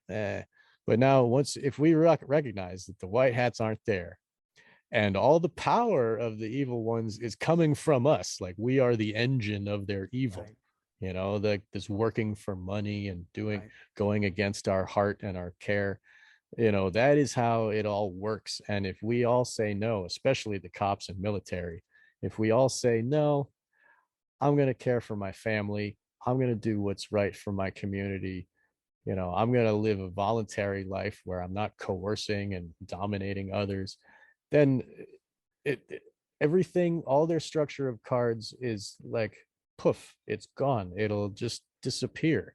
And everybody's like, oh, that'll never happen, oh, your anarchist pipe dreams of no rulers, that'll never be true. But really, it is true now. We have our own free will. This is an anarchist community. We do live in anarchy. There are no rulers, really. We are under the illusion that there is, and we're following that illusion as if it's true. But once we recognize that I own myself and I do what I want, and I care about the world and I love everybody, I'm not going to harm things, I'm going to make a world a better place, then the whole world is healed. And it takes those first victories. It takes those first victories of realizing your self-worth, of realizing there are things worth fighting for, of acknowledging, yeah, I'm not perfect, but I'm going to take a stand for what's right over and above my own issues. And then being empowered by knowledge, and then networking, and then having a safety net of friends and connections that will back you up. And then you start pushing back, and it will collapse. It will collapse. I promise it will collapse. That is the process right there of realizing self-worth, of realizing you do have the power, of realizing that there are things worth fighting for, and you just take that first step, and you'll be amazed as you gain in victory. Now they will fight back. They will prick at you. They will, but it'll for most parts, it won't have any substance to it. You hear stories of people that have been fined thousands and thousands of dollars and say, I'm not paying this fine. If you want to take me to court, I'll go ahead and go to court, because you don't want to examine what you just did over the past 3 years. You don't want to put this in court. You don't want to examine the fact that you have a system that appears to be based in law and is actually lawless. You have a system that as soon as I say I'm no longer participating, I pull your power from you. I pull your power from you. No matter how much you overwhelm me with, I still win. And imagine that gradually multiplying to the point where it becomes overwhelming. I'm reminded of the Bruce Lee quote about being like water. And that is exactly what it is. Water is the most powerful thing. Like, I survived a flood, and it was like it was very scary, and there's nothing you can do. Unstoppable. Unstoppable. And when you focus and concentrate it, it will hit like a hammer. It will hit like a hammer. And that's part of the Bruce Lee quote. It can flow or it can crash, and it is unstoppable. You can attempt to hold water in your hands and it will go through the cracks. It'll go over the edges. That's us. That's righteousness. That's information. That's courage. And that's humanity. Can't be stopped. And the door's open. Just push it. Boop. That's it. Got it. That is beautiful. Wow. Is there anything like that you wanted to say that we didn't get to, or there's just a huge amount. I have folders on the banking system. I had an example, for instance. Oh, do you want to? I have more time. I just felt like that. This is a good place to stop. That statement was really like a beautiful statement. And, yeah, no, absolutely. This is a great place to stop. You can edit the stop here if you want to. Okay. I've got examples of Alan Greenspan over at the Federal Reserve, and his chief counselor was a Jesuit seminarian by the name of Donald Wynn, Winn. The examples are endless. Alan Endless. Greenspan was Mark Passio has given an anecdote where he has seen Alan Greenspan at satanic rituals wearing a robe. He in I forget, it was like the tri-state area around Philadelphia, like around Pennsylvania, but he was there like mingling amongst the others, like it's like and Satanism is like just a structure of power. It's right, it's part of the larger structure. And it's interesting that of course Greenspan would have been there, and of course the Catholic Church is running Satanism, is like Catholic Church's people are there in the robes, absolutely, robes absolutely. fit Catholics really well. They like wearing robes, whether it's black as I or mentioned white. before. Yeah, it is part Yeah. of the structure, just like you said. It is part of the ritual and structure. Yeah. How devout Roman Catholic Jimmy Savile would pray in Latin to his god Satan, I would assume, as he raped kids, and that's from the victims themselves. So Catherine de Medici, the Italian Roman Catholic Queen of France, that slaughtered thousands upon thousands of French Huguenot Protestants on behalf of the Catholic Church, who conducted ritual black masses in order to make herself fertile. Example after example, and that is the power. Yeah. But it is illusory. It is illusory. It does not really, has no substance to it. It has no substance. It's an illusion. Exactly. Right. In the light of love and courage, it melts away. That's right. Wow. That is really great. That's really a great way to end it, man. It's love and courage those are what we have. And that is like, it can't be taken away. And it can, in some people it's a little flame, but it can be a bonfire and it can light everything around them. All it takes is the will to act and to, and that's where the courage comes in. Once we're all willing and acting in our true care, then all of the troubles, it's not like, oh, I need to solve everything in the world. You solve your life and they solve their life, and then all of a sudden there is no more trouble because everybody's being responsible for themselves and their own actions. Amen. It's Amen. I've got a great example that I use from the Old Testament of David. And David was a shepherd, and he tells the story of how he would, on more than one occasion, he had what do predators go after? Predators go after the young and the weak. Mm-hmm. And predators would come in, lions, bears, mountain lion, bear, whatever the case was, and snatch a lamb out of his flock. And out of love for that lamb, he had complete and total disregard for himself, threw himself after that predator, and got the predator, sometimes killed the predator, got the predator to release the lamb because he threw himself out after that predator. And these were the small battles that gave him confidence, so that when he goes into battle where he sees an unstoppable 9 9-inch tall individual who had a spear the size of a weaver's beam and a massive sword and shield, unstoppable in hand-to-hand combat, he looks back on his own victories and says, I've stood against similar, I've had my victories. Right. I am not afraid of you. And as a matter of fact, you're so arrogant, you've thrown your helmet off to the side, and I happen to see a nice little spot right there, about 3 inches circle, right between your eyes. And I know I can peg that. You're going to be arrogant. Vulnerable. No matter how unstoppable they seem, they have vulnerabilities. You're going to fill yourself with your own pride and confidence. You're going to let me, right. You're going to let me get within range where it's going to be impossible for me to miss. And I'm going to drop you. I'm going to stun you. I'm going to use your own sword and cut your head off. Yeah. And that is how it's going to go down. That's a real hero right there. Absolutely. That's right. Absolutely. Take a stand based on your own victories on behalf of love.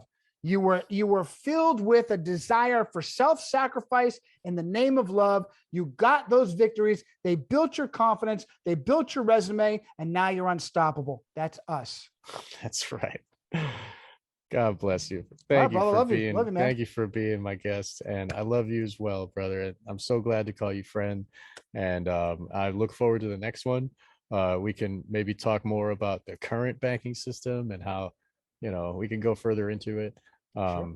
And I love where this conversation meanders so far, and I love it, like, because it's all connected. And thank you so much, man. We will do the same thing. We'll have a Awesome. structure, and I'll study up for the structure, but we Okay. also will not be afraid to go down whatever path that we feel Wonderful. that the inspiration. So the viewers need to visit johnnycirucci.com, and they can find your books there. You have 5 books available there. Is it available on Amazon too? Amazon, those books? yeah. Amazon too.